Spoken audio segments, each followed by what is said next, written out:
All right. Okay, I have time.is open. I'm ready to podcast. I remember how to do it.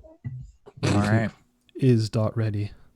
I have the is. You want to do 55? Sure, Okay. why not?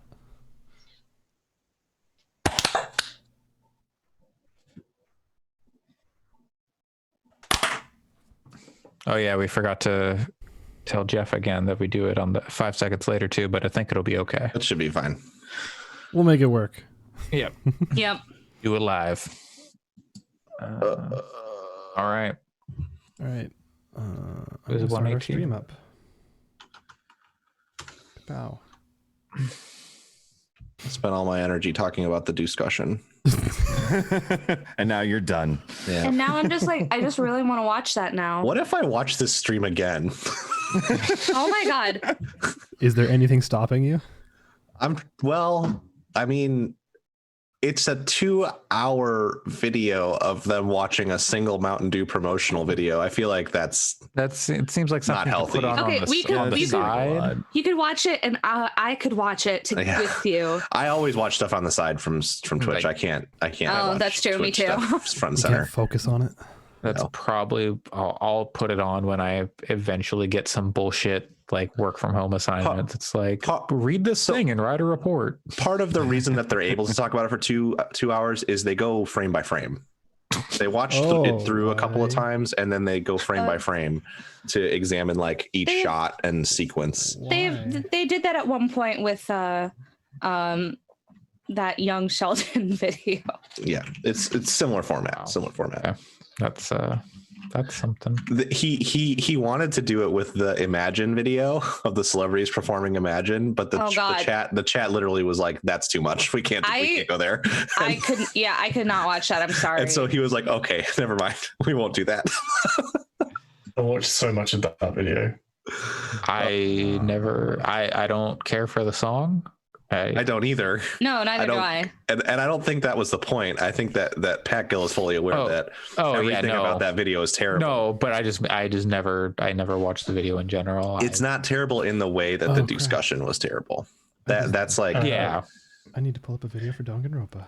Ryan Simmons put it best. Americans, your president just tweeted congratulations to Triple H. What? I don't know.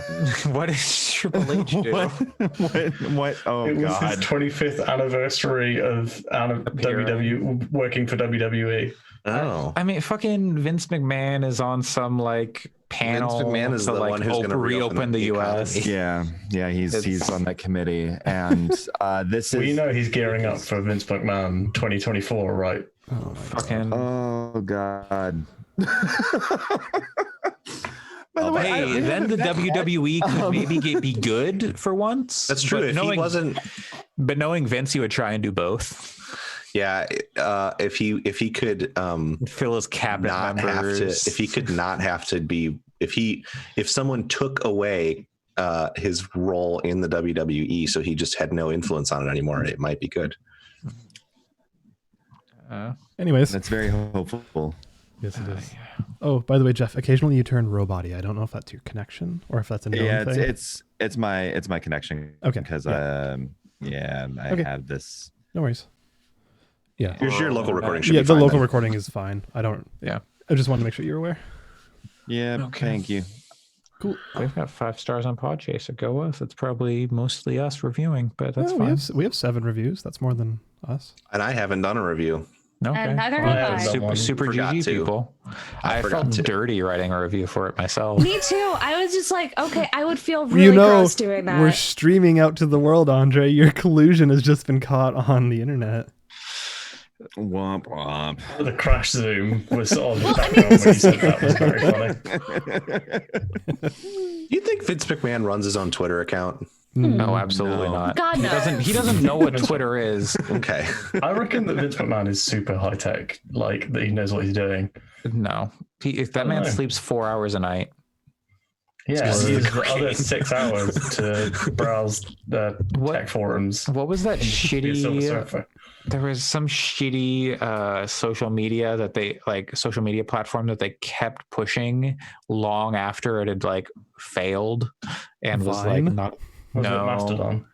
No, it was a place where you could watch video, but it wasn't Vine. I don't know, but they were Like just Vimeo or something. No. Vimeo. Watch all the rap videos. I get sent so many Vimeo links at work. It's so weird. Was it World Star? No. World Star. There is a I can't even tout. Don't know that. Tout. I have no idea what this is. Let's see. Hey. Shaquille O'Neal used the service to announce his retirement. It was dissolved last year. Rip. Okay. Okay. That is the only social media that Vince McMahon used. That's all. Cool. All right. All right. Light We this ready? candle. Okay. What scent is it? Okay. No, you know what? That's It's don't all answer farts, baby. Hell yeah. Damn. I wasn't ready for that. Oh, always be prepared for fart jokes on this podcast. I was ready for fart jokes. I wasn't ready for fart candle. Oh, like a fart scented candle. Yeah. Someone should make that. Well, Yankee. I'm sure it exists. Yankee sense. don't Let's get you on worry. I've got you covered Okay. with what room this has been in. Here we go. I was going to say, you farting and then lighting a candle does not constitute the thing I'm talking about. Sad. Hello and welcome to episode 118 of the Gaming Fix podcast on this April 25th. I'm your host, Andre Cole, aka your partner's favorite scented candle. I am joined today by Pat. This is I don't have a I can't. My You brain broke that caused him. the gears in my brain to just stop. Killing it. Anya. Old age. Also joining me, Yeah. Alex. The candle scent I have right next to me is just straight up leaves. That's Maple that's very funny. leaves? No, I don't know. It's leaves? just leaves. Okay, well, let's make like a tree and get out of here to talk to Allyson. Hey, I just that's also stopped the gears in my brain from working, and I'm very tired. So Oh, come on. Just gonna keep making Gears references if you guys keep talking about Gears. Sam. Happy birthday, Pat. Thank you. And also joining us, Sorry, special birthday class, guest returning, Jeffrey Davis. yay!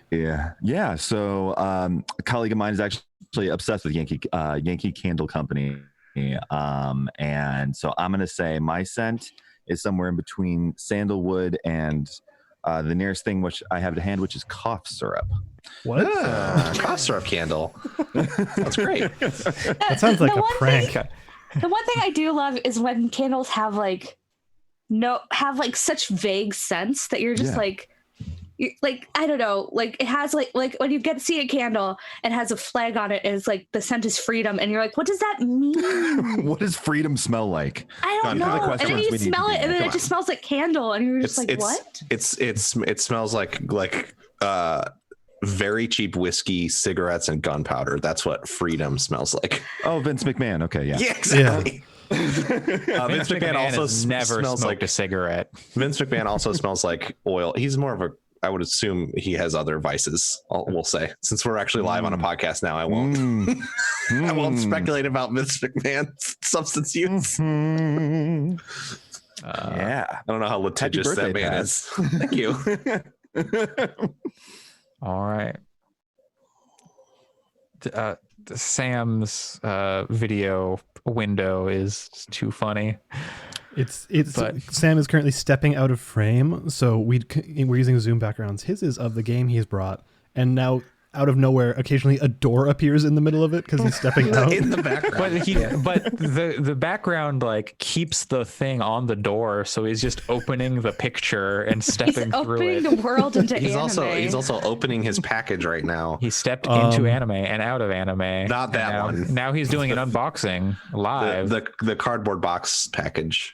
All right, so He's trying to get the autofocus to work. He's got his hand behind the package. oh boy. All right. Oh, Oh, now he's it looks like it adjusted could the be camera. See, are we this is doing? really disorienting because This is like great podcasting too, by the way. Is that we're like watching this? What's everyone doing? What's in the package? What's in the box? What's in the box? Oh, it's Oh, it's AirPods. AirPods. Okay, so That was You finally. one candle. AirPods would be I thought it was going to be something video game related, and that's why you were opening it now. yeah. No, doing ASMR unboxing. Alex, you can isolate this audio track later. I'm going to definitely mute that in the real recording. All right. Okay, well, let's talk about video games, not AirPods. yeah. Well, Do you want to talk about how your AirPods affirm your class positions? he can do that when he comes back next time after he's had some time to use them or something. I say as someone who kind of wants to buy some AirPods, so half joke. But This is my second pair of AirPods. That's how you can tell that I'm upper class shitbag. Wait, know, where with do the you, risk. So wait. So okay. So one for each ear. Where did the other two go? They only last like 2 years. The batteries only last like 2 years. There's a whole great story that That's like an Apple thing where it's like it's planned obsolescence. The battery is so small because it's inside the stem of the AirPod. They're not repairable because they're a sealed unit. Caroline Haskins wrote a really good article doesn't for like Vice. you to repair things. Anyway, sorry for interrupting, Andre. I was just gonna say because we've got the ever looming threat of baby Todd Howard. We're gonna start with Sam. I don't have my Zoom background. He can do Todd his Howard. JRPG update because I think there's a subset of our listeners who are itching. They've got a rash, and the only ointment is news about Trails of Cold Steel. Oh God. Yeah, I think Pat's mum specifically asked. She asked for this ointment. I was doing. I talked to a few weeks ago. I talked to my mom, and she was like, "Is Sam okay?" Because my mom always listens. Hi, Pat's mom. And I was like, yeah, Sam's fine. Sam has a baby, and baby is demanding of Sam's time. So basically, baby naps at the same time most days, and the time that he naps is 1 to 2 p.m., which means that if he's asleep on me, I can't get up and start recording the podcast. Totally. Do you think that Todd Howard has a similar impact to development of games at Bethesda? Yeah, no, that's why the Bethesda games take so long to come out. Do you think he needs to sleep on someone's shoulder? Oh yeah, for like 16 but he's so hours big, a day? he has to sleep on multiple people's shoulders. That's why they can't get his games done. Actually, he's not. He's actually kind of but he's a slight man. Yes. But he is not. He is larger than a baby. Yeah, and he refuses to take the. I don't know. I've seen some off. babies this week. That's just a toddler with a shaved head. I just watched Spirited Away. Now that's a baby. Okay. Yeah, it's a big baby. Please tell us about Trails of Cold Steel. Please write this ship that is very the third capsizing. The third Trails of Cold Steel. So since the last time I was on the podcast, I was starting Trails of Cold Steel 2, which I think was early March, and now I am starting Trails of Cold Steel 3. So that tells you how long these games are. So Trails of Cold Steel 2 ends in like this incredible, completely over the top anime series finale kind of deal, with like an incredible, huge story reveal, and like I don't know, it's so good, and like loads of major characters die, and then like you start up Trails of Cold Steel. So 1 and 2 follow directly on from each other. Like Trails of Cold Steel 2 starts like a minute after the end of Trails of Cold Steel 1. And then Trails of Cold Steel 3 is like, okay, it's 2 years later. So like you have to deal with all of this stuff that's been happening in between games. The whole cast has changed except for the main character. And so whereas in 1 and 2 you're a student at a military school, in 3 you're an instructor at a new military school. So basically, because the Crown Prince is going to the main military school, all the troublesome students have been shunted off to a new campus, and that's where you're teaching. So it's like people from states that have been annexed by the empire that you work for, people who are known troublemakers, and like it's pretty cool. It's really interesting. It's a much more interesting cast than before, where like the 1 and 2 cast are basically like archetypes. Like you could probably pick out Harry Potter characters or X-Men characters that match up, and like all of them have something. Like all of them have something going on.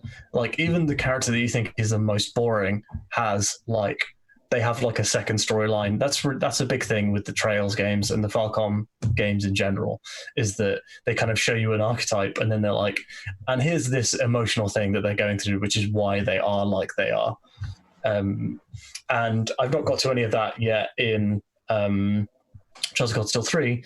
The reason I'm only like, I'm probably about 5 or 6 hours in. I've just got to like the first field mission, which is pretty early on in the game. The reason I'm only that far in is because I spent most of a weekend watching recaps of the Trails in the Sky series and the Crossbell duology of games because I didn't have time to play them. And the one of those games was 5 2-hour chapters, 2-hour YouTube videos. So that took me a long time. However, all of those stories were pretty cool. And I'm really excited to see how they play into the game. Now I'm in Trails of Cold Steel 3. Also, the end of Cold Steel 2 has like this huge cool reveal, and then they're like, all right, and now you're going to play some other characters for an hour. What? And those are other characters who were the main 2 characters in the previous series. So if you hadn't played that, and if I hadn't watched those recaps, I'd have had no idea who they were. I'd have no idea what was going on. That's bizarre. That's cool though. That's why you have to start with the Trails in the Sky, the like 2002 PlayStation 1 game. Actually, a 2007 PSP game, if that helps anyone. I don't know. I mean, that's 2002 is way after they stopped making. It's way after the PS2 came out, so I was already when they stopped making PS2 games. That was in like 2017. No. I'm saying they would not have put out a PlayStation 1 game in 2002 is what I'm saying. Yes. So I was already kind of taking the piss, as it were. Like I tried playing Trails in the Sky and I played like an hour of it, and basically it's isometric. So all the games before Trails of Cold Steel have been isometric JRPGs. Like I'm trying to think of another example. I actually genuinely can't think of one. Like Bravely Default is kind of like it, and like Octopath Traveler. Even Octopath and like even older. It's not it's isometric, not top down, but it has a feel similar to like old like Final Fantasies and stuff like that kind of. It feels of the Final Fantasy VI era, even though it came out in like 2007. That's why I started with that one and didn't want to play Cold Steel first. I was thinking of trying to start with that one too, but I'm just waiting for it to go on sale because they're still like £30 each for no reason. Yeah, exactly. Even though they're 14-year-old games. It's still $20 on Steam, and I'm like, I don't know if I want to do that right now. Yeah, for sure. And the issue for me is that, so when I tried to play it, so I already owned Trails in the Sky. I bought it when it came out and played like an hour of it and was like, cool, I'll get back to this, and then obviously never did. But it only has 4 camera angles, and you rotate the screen one quarter each time with the left and right shoulder buttons. And that feels horrible. It feels like that game should have just been designed to work from one camera angle, like all the old school Final Fantasies and Zeldas and stuff were, and giving this weird pseudo camera control just felt awful. And every time I rotated the screen, I'm like, I preferred it the previous way. And then when I go back, I'm like, no, I hate this. I will say, kind of unrelated, but what is cool about Trails in the Sky is like the PC version, you can like use whatever, you can plug a controller in if you want to. You can play it with just the mouse. Like you don't even have to touch the keyboard. You can just like click to move, which is really cool. Yeah. You can click and drag. I was really impressed with the degree of control options. You can click the menus, which is something that is not common in a lot of PC ports of like old school RPGs. In a lot of cases, you still have to use like a controller or a button press on the keyboard to change menu options. Whereas Trails in the Sky, you can just like use the mouse like a mouse. So that it's a very good port, I will say. Yeah, and you can use both as well. So you can be using the controller for gameplay and then switch to the mouse for menus, which is awesome. The reason that they're that awesome is because the PC version is what they release in China. So they put a lot of effort into it because like 6 billion people can play that game. Yeah. And they're insanely popular in China. Yeah, that makes sense. So yeah, the Crossbell games never actually have been released in English, but they were released on PC in China, and it's the Chinese PC version that's been fans have been translating. Yeah. But yeah, so I mean, we've talked about this before, in that I think that this game series is going to end up being one of my favorite series, if not maybe my number one game series of all time. Cool. The Trails of Cold Steel. Diablo. Yeah. Well, I mean, I don't like Diablo 2, so I guess that's probably like... Played a lot of Diablo 3 this week, by the way. Diablo 3, best game ever made. Very funny. But yeah, Trails of Cold Steel is such a good series.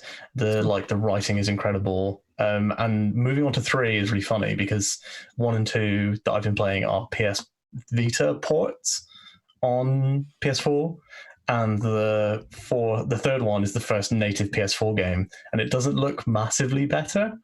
All the characters look insanely good. Like they've put loads of effort into them, and they've got this really cool stylized look to them. In the same way that WoW looks good because it's really stylized, they've done the same thing. Some WoW looks good. Having also played a lot of that this week. Yeah. Well, in my mind, WoW looks good because it's stylized. Not that I've actually seen WoW for years. WoW certainly looks timeless. I'll tell you. I'll say that. And yeah, Cold Steel 3 looks very, very, like, if you see, like, you guys looking at my Zoom background, it kind of looks very similar to the anime. It looks like a 3D interpretation of an anime. And it works really well. And I don't want to spoil it for the guys who may eventually one day ever play it. But the new game mechanics that they keep adding are extremely cool.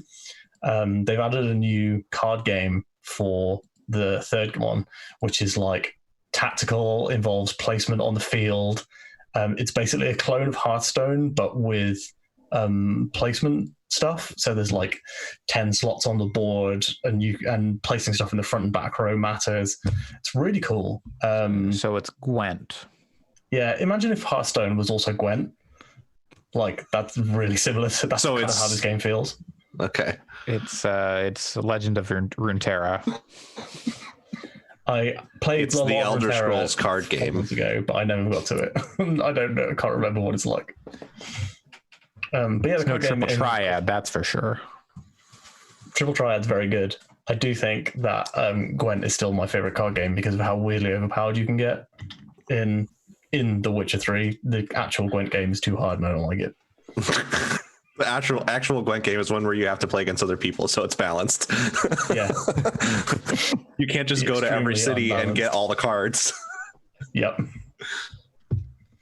So I'm missing one card in Witcher 3 and I hate it. I'm pretty new to this series, and this looks really interesting. So at first I'm like, oh, this has like a sort of a Fire Emblem-y kind of deal, and then I'm looking at the website right now, and there are mech battles. Tell me more about those because I'm very interested in that. That was the element that I was not going to spoil for Pat. No, it's fine. Oh, I can see. No, it's not a spoiler. It's on the Steam page. You can see. I can see. I'm looking at a picture of the mech right now. Don't worry, it's not a spoiler. Okay. It's like weirdly endgame though, isn't it? So basically, in the first game, there's no mechs, and then like you spend a lot of time like in one specific dungeon in the same way that you go through. So the first game and the second game are kind of like Persona. The first game, way more Persona-like. You have like a strict schedule on a calendar, and you do certain things on certain days. And then like at the end of every free day, you go into a dungeon, kind of like Mementos in Persona 5. Right. And when you get to the bottom of this dungeon, at the end of the story, there's a mech there. And it's been there for like thousands of years. And you're like, okay. And everyone's like, okay, we'll study this mech. And then like later on, like there's a huge revolution, and the evil army that turns up in this civil war are all piloting mechs. and they're all based on the design of these ancient mechs, but your character can fly the ancient mech. So it's like giant ancient mech versus that's magic somehow versus Gundam style robot mechs. It's called Magitech. Yeah. And then we've all seen it. In the second game, mech battles become a huge thing. So sometimes you'll fight an enemy that's too big and it'll be a mech battle. Sometimes you'll be able to call down, you get the ability to call down your mech during just a normal battle. It was extremely overpowered and funny. That's great. As a summon. Yeah, as a summon, you call down your mech and then you just get in it for 3 turns. Did you say prepare for Titanfall every single time you did that? Because that's what I do. No, see, this just gives me Gears vibes, and I'm loving every minute. Yeah. This is taking me from I should play this game sometime soon to please let these games go on sale so I can play them. I definitely I knew about the mechs and I've wanted to play these games, but I do want to do the work of playing the series. We've been over this many times. If you tell me, oh, there's this incredible game, but in order to enjoy it, you need to watch this 2-hour movie and play these other 3 games. And then there's a novel that someone wrote that is tangentially related to it from 1992. And a mobile game with 300 chapters. That's going to increase my interest in playing that series of games. This is you in Kingdom Hearts all over again. I feel like this is actually a larger time commitment than Kingdom Hearts. 100%. Yeah. Each of these games is 70 hours. Thankfully, Trails in the Sky, they made closer to 30, 40, for some reason they made a 70-hour game and then cut it in 2. And then they added a 3rd chapter that's super weird, but is has all the lore in it. So basically all the magic stuff is in the 3rd game. So the first chapter, so there's Trails in the Sky, and then Trails in the Sky 2nd chapter is the same. Nothing changes mechanically or functionally. It's just the second half of the story. The first one ends and it's a hard cut ending. That's the end of a disc in Final Fantasy, and then it goes to, then you have to get the next game to play it. Which, if that were to happen now, people would revolt. Oh, that's why it's SC. It's 2nd chapter. Cliffhanger. I was is this just a name for a remaster or something? My understanding is in development they did it was a Lord of the Rings thing where they developed the first 2 games together at the same time, and then they just sliced them in 2. This is too long. Yeah, they sliced them in 2 and then put them out in 2 separate years. Anyway, but I'd obviously highly recommend the series, and you can totally jump in at Cold Steel and have a great time playing through. I have no doubt. I'm on the 3rd game now, and there's basically characters refer to stuff that happens in other games, but they kind of explain it when they do. There are characters that I know from watching these recaps. So 3 characters have turned up that are previous game main characters. But because I know who they are, if you didn't know who they are, they would still be good characters.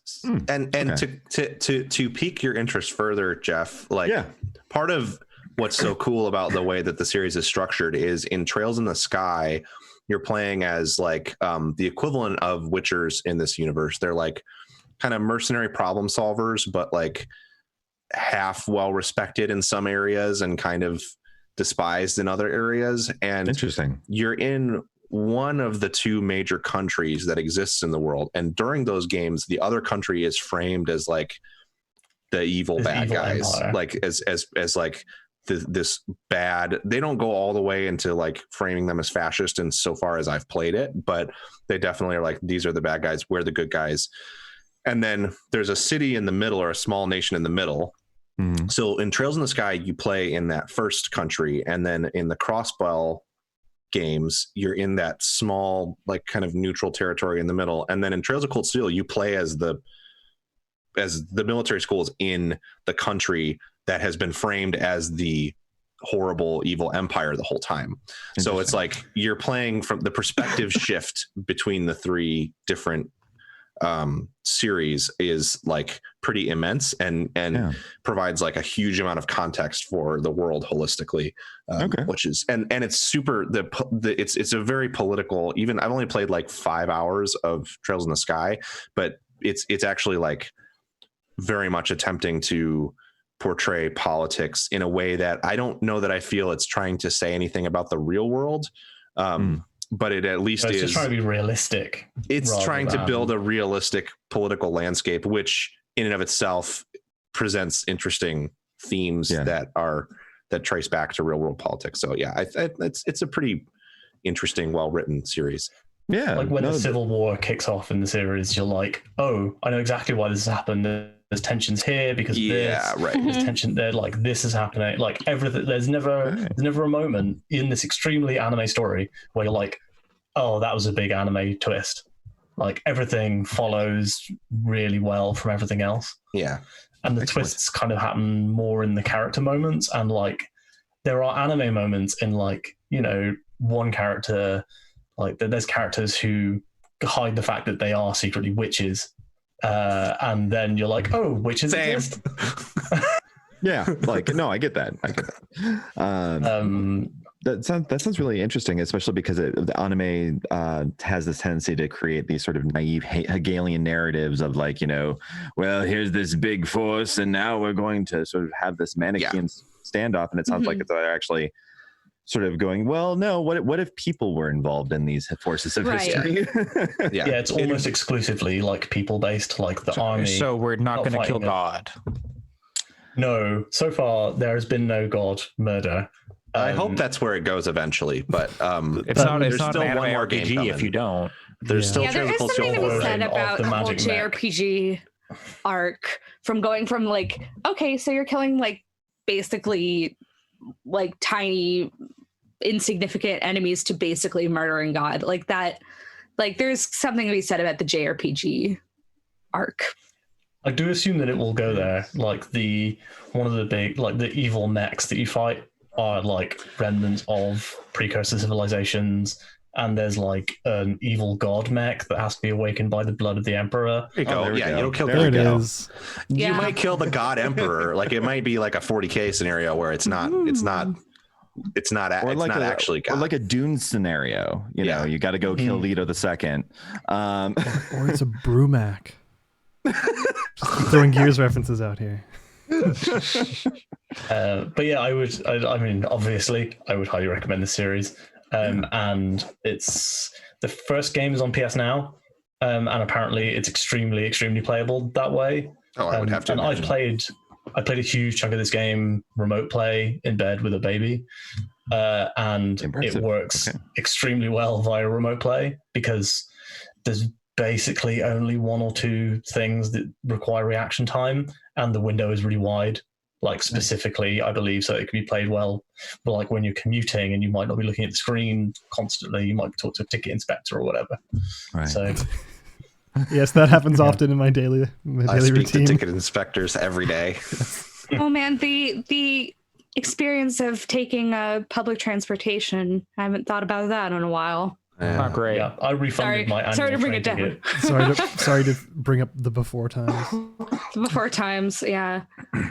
It's more like the current times for some of us. Jesus, this thing has been really eaten away at me. So in Japan we've got these like transit cards that you just like preload with cash, and then you swipe them, and it's just like NFC or whatever technology, and it just pulls the cash off. But the bus I have to ride to work, it's got the machine, but it doesn't work. So I have to pay in cash every day to ride the bus. That's annoying. It's like 230 yen, which is like whatever, but because I get paid back from the company, but I have to bring that in cash with me every day. Shenanigans. Anyway. 3 trails diverged in Cold Steel, and sorry I could not play them all, and be one gamer long I stood and looked down my backlog as far as I could to where it bent in the hard drive. Is that anything? Wow. What? Wow. Is it? Wow. To Robert Frost for you. The original gamer. He did advocate for two roads, right, and splitting into wood, right? So already he's like gesturing towards multi-ending. It's the diamond-shaped narrative. We wouldn't have Mass Effect if it wasn't for Robert Frost. Are we going to dive into right. There's probably an etymology. Like you could probably trace the Mass Effect would probably be different without Robert Frost. I mean, can you picture just, there's Shepard in Mass Effect 3 and Shepard's writing an ad. And he's in that wood.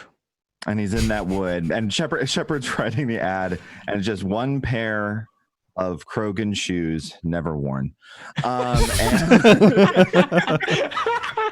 So sad. That's really brutal. That's very apt for the Krogan. At first I laughed and then I thought about it. That's deep. That's a podcast title right there. I already wrote it down, don't worry. Let's keep the anime train rolling. And Alex, tell us about your anime. Yep. If you've been listening for the past few weeks, you'll know that I have been watching a show called Legend of the Galactic Heroes. Sam, I think you should watch that. Sam, you should definitely watch Legend of the Galactic Heroes. I think out of anyone here, especially given what you just said, and it's very Trailsy / Legend of Heroesy in that you get to see all sides of the conflict and they're all human. So you get to understand all of the perspectives very well, and there's Robotech. Yeah, Robotech. But there's no bad guy in it per se. Everybody's just people, and it's also very. There is definitely a bad guy in Trails. Now that I'm just over halfway through, I finished episode 56, so that puts me just over the halfway mark. It kind of has a big bad that they're alluding to. That's kind of like a third party, so eventually it gets there, but the two warring factions, neither of them are particularly quote unquote bad. I don't want to talk too much about it because I'm saving that for when I'm actually finished, but I will say that it continues to get better, which is surprising for such a long show. And it's at the point where they've established so many amazing characters that if one of them were to die, which they are one to do in this series, I would be very sad.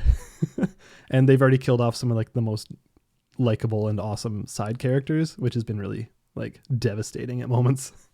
So we don't have to talk about too much about it because it is ongoing. It will be finished soon, but Sam, I would 100% recommend that show to you because I'm watching Psycho Pass with my free time. Hopefully not. Extremely good series. Hopefully not with your baby, because that's not a very baby-friendly series. Starfield is going to be heavily influenced by Psycho Pass. Starfield? Yeah. Baby Todd Howard watching Psycho Pass. Starfield can take. Gotcha. Sorry, it took a few seconds to make those connections. Yeah, it's okay. The clips and the screenshots you've been sending us of the show are very funny. It has moments of being hilarious. Yeah. And not like a ha, but in a that's okay show. I see you. And for being from the 80s, it's especially prescient in some ways. Yeah, there's a lot of stuff that you could very easily tie to modern events in here, and as well as to human history, because it calls a lot of things into mind. It calls into philosophies of war and kind of the mindset that goes into the leaders versus the people who are actually taking the actions and stuff like that. It's really interesting, and there ends up being class struggles, and it's fascinating and it's really fantastic. So heavily recommended to pretty much anyone. I would say it's probably qualitatively the best anime I've ever seen. And wow, it's not even. You watch a lot of anime. Yeah, and it's not even finished, and it very much stands the test of time. Okay. As someone who loves Battlestar Galactica, would you say this is 100% a required watch? Well, I don't know if I would. I don't know if you've watched Battlestar. I've not really watched much Battlestar. I have played the board game. The series is very good. The best episode ever of Battlestar Galactica is the first one. So it's hard to wholeheartedly recommend that series. Basically, there's an episode where they are being chased and they have to warp jump every 33 minutes. And it's about what it does to the psyche of everyone involved. And it's called 33, and it is the best episode of the series, and it's the first ever episode of the ongoing series, because there's a mini series and then they brought it back. So yeah, 100% everybody should watch that. Cool. Like just those 4 episodes. Yeah, but it starts out so strong. It really does. Awesome. As far as so you haven't seen Battlestar Galactica, the new one, Alex? No. Okay. I can speak to that a little bit. Having seen both Legend of the Galactic Heroes and Battlestar Galactica, you're not going to get the same kind of deterioration, sort of bleak narrative that you find in especially season 2 of Galactic Wreck, but it's basically, you do find similar questions of solidarity and class, and you do find I think Legend of Galactic Heroes has a lot more to say about sovereignty and what counts, about what makes sovereignty, what is the sovereign allowed to do. So in that way, I suppose they do share a foothold in Thomas Hobbes kind of stuff. But and plus, I don't know, Galactica has that big religious arc in especially season 3, season 4. Sure. Where Galactic Heroes, there's murmurs, but I don't remember there being a really strong religious focus beyond gesturing. One of the factions is definitely religious. It's the Church of the Terra, the Earth Church. Oh, that's right. Yeah, so the Earth Church. I forgot about them. Yeah. Yeah. So they exist. Yeah. It's not the centering on a messianic narrative or anything like that. Yeah. No. Yeah. I'm not sure I can legally watch that in the UK. I've been watching it where it's not on streaming anywhere. I've been watching it on High Dive, which is where I believe it is exclusively legally streaming at the moment, and you can get a 30-day free trial of High Dive. So, I see High Dive exists. Yes, and High Dive has been fine. It does not work very well between devices. I would say the Android and iOS apps are bad, just so you know. But on browser, it's pretty good. Anyways, season 1, 110 episodes. Yes, it is considered one season, even though it's split into 4 discrete parts. I think it's still funny to me that Alex calls that a long series when I exclusively watch shonen long running series that are 300 plus episodes. Yeah, but this has Dragon Balls. This has no filler. Oh yeah, I know. But Dragon Ball, Dragon Ball Z Kai, I think has no filler, and that's just over 100 episodes. Yeah, but I think it actually ends up being more than that. And Naruto is 600 something. One Piece is in the 900s. Word. And it's all that's mostly what I watch in anime. So I'm 100 episodes. That's nothing. But yeah, anyways, that's continuing. We'll talk about it when it's over more. But I did play a couple of games this week, which is a rarity apparently for me these days. How much anime? So the first one is a visual novel that I found on Steam. It costs $1. Okay. Is this the Hong Kong summer? No, it is not. Okay. Don't worry, that's coming. This one is called, Andre, could you do me a favor and read the title of the second game on my list, please? Yes. Sakuya Izayoi, I don't even know as Izayoi. Gives you advice and dabs. Nitori Kawashiro offers you advice in exchange for cucumbers and eats the cucumbers. This is on a level of the amuse-bouche game that gives you advice and dabs. Nitori This is worse than the amuse-bouche game. In exchange for cucumbers and eats the cucumbers. Okay. Yes, you got it, Andre. Sakuya Izayoi gives you advice and dabs. Nitori Kawashiro offers you advice in exchange for cucumbers and eats the cucumbers is a small visual novel that looks like it was probably put together in about a day. Okay. The art is, I'm not going to say the art is bad, but it looks like it was just kind of rapidly thrown together. I think there's a visual novel maker. Yeah, it's probably made in Ren'Py or something like that, and it's So you're not in it for the art. The art has like 4 frames, and then the main game is Sakuya Izayoi gives you advice and dabs. The DLC is Nitori Kawashiro offers you advice in exchange for how much is the DLC? $1. So it's a $2 game. Correct. And it doubles the amount of content.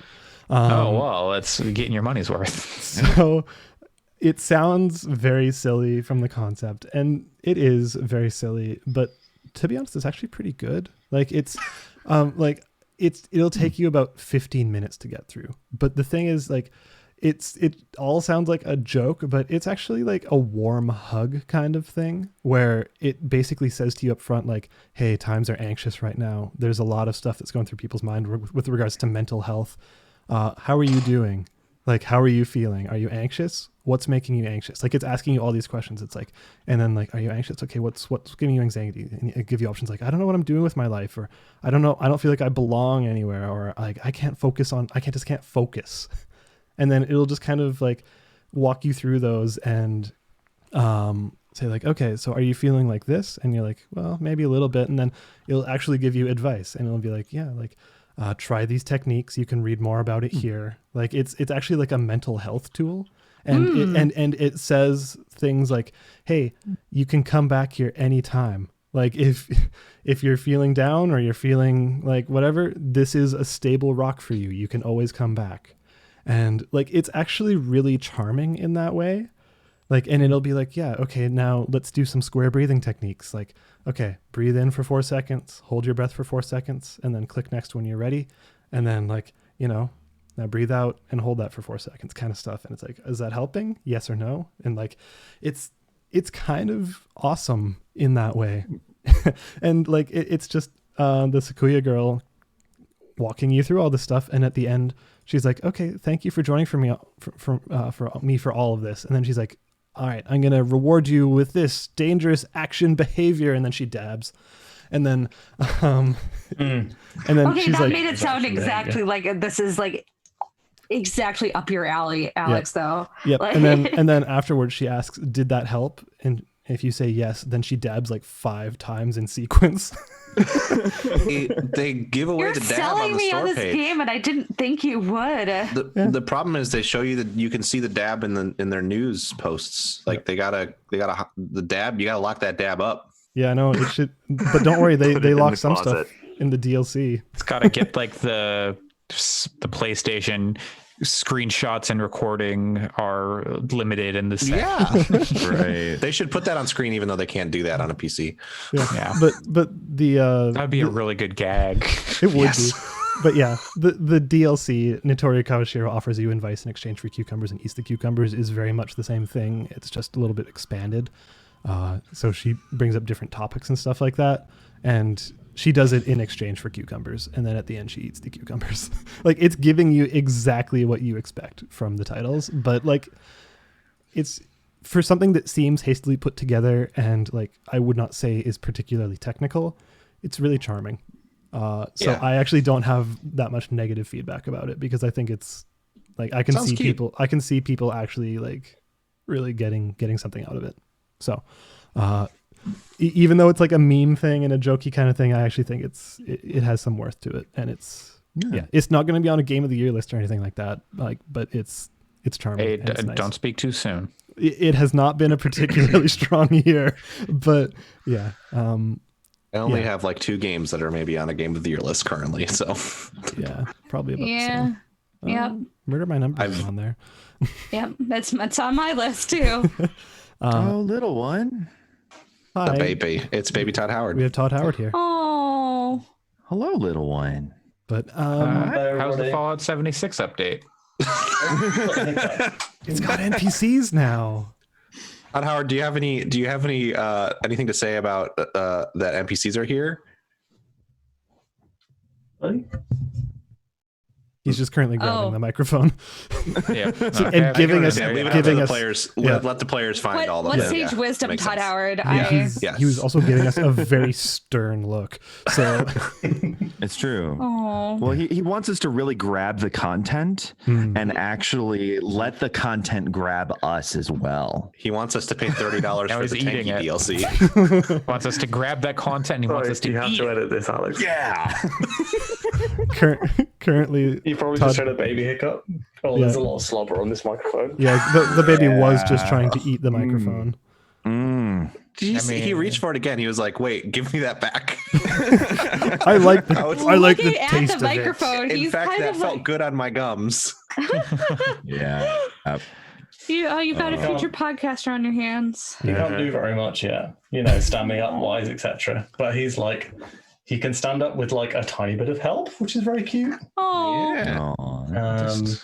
One day, 15 years from now, when they're like cleaning out a garage and little Todd Howard pulls out a dusty box from like the garage and blows it off, and it's his dad's blue Yeti covered in bite marks. It's a plot to Frequency 2. So starts the second age of podcasting. Mm-hmm. Anyways, I got 3 other games. Have to go and look after this baby. Okay. Thanks for having me, everyone. Thanks for joining, Sam. It was a pleasure to meet you. It was good to see your baby. And have a good time with Todd. Peter says goodbye too. That was a wave. All right. So beautiful. Well, now that we have been cleared of the baby, we can finally get down to the NC-17 stuff, whatever else Alex brought. Right. No, I was going to say we were going to talk about like Bethesda stuff now that Todd Howard's no longer here. Oh, so because we're not being observed by the Overlord? Yeah. Yeah. No, don't worry. There's no Bethesda here. There is 2K, but that's later. Yeah, I've started 3 other games. So just kind of like putting 30 minutes into each of them just to kind of get see which one should be prioritized at the moment. The first is one that's called The Fox Awaits Me. It's on Nintendo Switch, and it is a visual novel, as one might expect from the stuff I play.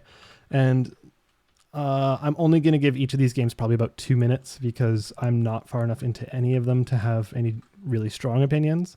But so far, The Fox Awaits Me has really, really like stunningly beautiful art and does some really interesting stuff with sprite work. It's made in Unity, so they're able to like be a little bit more, like have a little bit more control over everything that they're doing, especially with the sprites. So some of the sprites have like these weird animations, like as they're talking that like, so Allyson, in Danganronpa, when you have the cutscenes that have like kind of that distinct style, which are like very exaggerated in their movement, and it seems like it might have been made out of paper craft, but like it's kind of like that, but it's all the time. So it's kind of a cool style. And the writing thus far has actually been really like well executed. Like just the moment to moment writing, character dialogue, etc. has been solid and introspective in a welcome way. So not far enough into it to give much feelings on the story itself, but it's been good so far. The next one, as Andre kind of mentioned before, is A Summer's End, Hong Kong 1986, which is on Steam. It just came out Thursday, I think. It's also a visual novel, but this one is very, very, very, very stylish. Like it's really cyberpunky, cool, and 80s. Very well, yeah. 1986. This is very Duran Duran. Almost. Yeah, that's a good way to put it. But like, I don't want to get too deep into the story because the story is actually probably the most interesting part for me so far, and I think it's the kind of thing where it's worth going into blind. But it is an LGBTQ game, and I think that's awesome. Because one of my favorite games last year was also from an LGBTQ studio. And this one, it approaches similar topics, but it's approaching it in a different way. And it looks super interesting. I'm curious to hear how much the setting influences the story, because I would love to sort of. I might actually play this one at some point because it looks like the story looks really interesting to me, and the setting is fascinating to me. So I have some interest. Yeah, it's like I said, I'm only about half an hour into each of these, so it's hard to give real concrete opinions. Like half an hour into what could be a 14-hour thing is just not that much time. My understanding, if you do go looking for A Summer's End Hong Kong 1986, is that it does have some explicit content in it. Oh yeah, there is an adult patch. Yeah, I was just looking at that. I'm like, adult patch. What is this? Yes. But it looks like it's not the, you know, it's just part of the game. It looks like it's not a like porn game or whatever, you know. For what it's worth, pop. Yeah, for what it's worth, Heart of the Woods also had an adult patch if you want it. Right. So like a lot of these games do, and it's not really meant to like make it into porn per se. Right. It's just do you Totally. want these scenes in your game? Sure. Like if you don't have to have them. Then like it's kind of their way to make an option, right? Like if you're comfortable with it, install it. If you don't want it, don't. You're fine. Cool. So yeah, I think thus far I've really been enjoying that as well. The last game to jump into is also one that came out on Thursday and was announced the week before. That is XCOM Chimera Squad. Did y'all like them XCOMs? I have so many feelings about them. I can never I've tried to get into both. I've tried multiple times to get into XCOM 1 and then XCOM 2 I tried like once, and while I think they're objectively like well made, they're just not for me. I tried to get into XCOM 1, but I really didn't play very much of it. It's one of those games where I keep thinking, oh, I should go back and try to get into it. Like I think about that a lot, but I haven't really. I played a shitload of Enemy Unknown, and like really I played a fair amount of the old XCOM games too. Sure. And I like Enemy Unknown a lot. It was my game of the year that year. And then XCOM 2, I've only ever played like halfway through a playthrough, both with and without War of the Chosen. I've never actually finished it. I play it. I try it every now and then because it's one of my dad's favorite games of all time. Like he was like, I sent him the news about Chimera Squad and he was like, oh my God. And he was sending me updates from his booting it up last night to start playing it. So I'm debating, I might just play Chimera Squad because I kind of know enough about the XCOM world to understand the lore. Some of the alien species that they introduce in 2, which are in Chimera Squad, I don't have a great understanding of, but I mean, I know generally what the conceit of the story is. So I'm considering just playing it and then trying to go back to XCOM 2. There you go. That's a quality Zoom background that Andre just switched to. It's beautiful. We got some Neil CC Rega in our thing here now. But it is very much more XCOM. It's basically like we were talking about last week, where it is pretty much XCOM 2.5. You are having a squad that actually has some like sectoids, etc. in it. Chimeras. And so far, like if you enjoy the gameplay of XCOM, like if you enjoy that tactical kind of back and forthy kind of thing, you'll enjoy it. And the meta layer is much more streamlined in this one. But I would say it almost gives you more options than it did in 2. Like the thing I liked about 1 is just how insanely open-ended it was. Like you could basically do anything. And like if you wanted to build just like a billion reactors, you could, but you were going to lose the game. Like it's going to be like, yeah, sure, do it if you want, but like this is to your own detriment. Whereas XCOM 2 was a bit more like, okay, you need this to progress the story. I mean, XCOM 1 technically had a little bit of that too, but like it was very explicitly like holding your hand through that meta layer. This one is kind of right between, where you can kind of fuck around and do whatever you want with it, but like it's somewhat guided. Things. Sorry, go ahead. The two things that make me really want to play, just jump into Chimera Squad, is one, this is why I like MOBAs. This is why I like Valorant more than CSGO. This is why this is like one of the gaming catnip things for me. There's a few of them, but like actually putting names and personalities to characters and then giving them unique sets of abilities that is sort of tied to their background and story is like just that's a thing that I really enjoy. So one of the things that has made XCOM like one of the reasons that I like it is because I can do that myself, sort of through role play. But the fact that Chimera Squad is saying like, actually, we made 11 of these characters that are like, it's not this person is the fighter and they're gruff and they fight. It's this person used to be a member of the enemy team and these are the things that they did. And here's their very specific abilities and sets and kit that they have developed from that. And it's not tied just to like an RPG class. That's really, really cool to me. So, and then also Austin Walker of Waypoint has been talking about the writing in this game as being like really good. It is like so far, strikingly good for a Firaxis product. So I'm pretty into that too. He was tweeting out some stuff earlier this morning and last night that was like, whoa, this is very much a deeper thing than I was expecting to hear from out of an XCOM game. So when I started reading it, like sans context, I was like, is this like some weird Evangelion fan fiction? Because like one of the characters' names is Gendo, and like the other name looks like it like some weird biblical like bullshit, like Idritha or something. Then there's Asuka and she's wearing this like bodysuit. No, so that aspect Rob of it. Zachney's joined the podcast.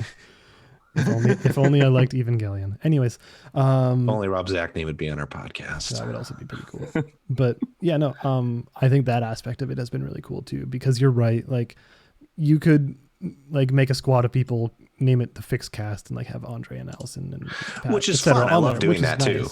But like when they die, it doesn't affect the story. Whereas with this, I haven't had anyone die yet, but so it feels like my understanding is that you cannot have anyone die. That is one of the kind of strange. Oh yes, right. They didn't have get death. You're right. They get grievously wounded and then they have to like sit out. But just like can happen in XCOM, other XCOM games, but they don't actually die. That's true. If you finish a mission and someone has like one health pip left, then they'll be unusable for 6 months or something in XCOM. So you're right.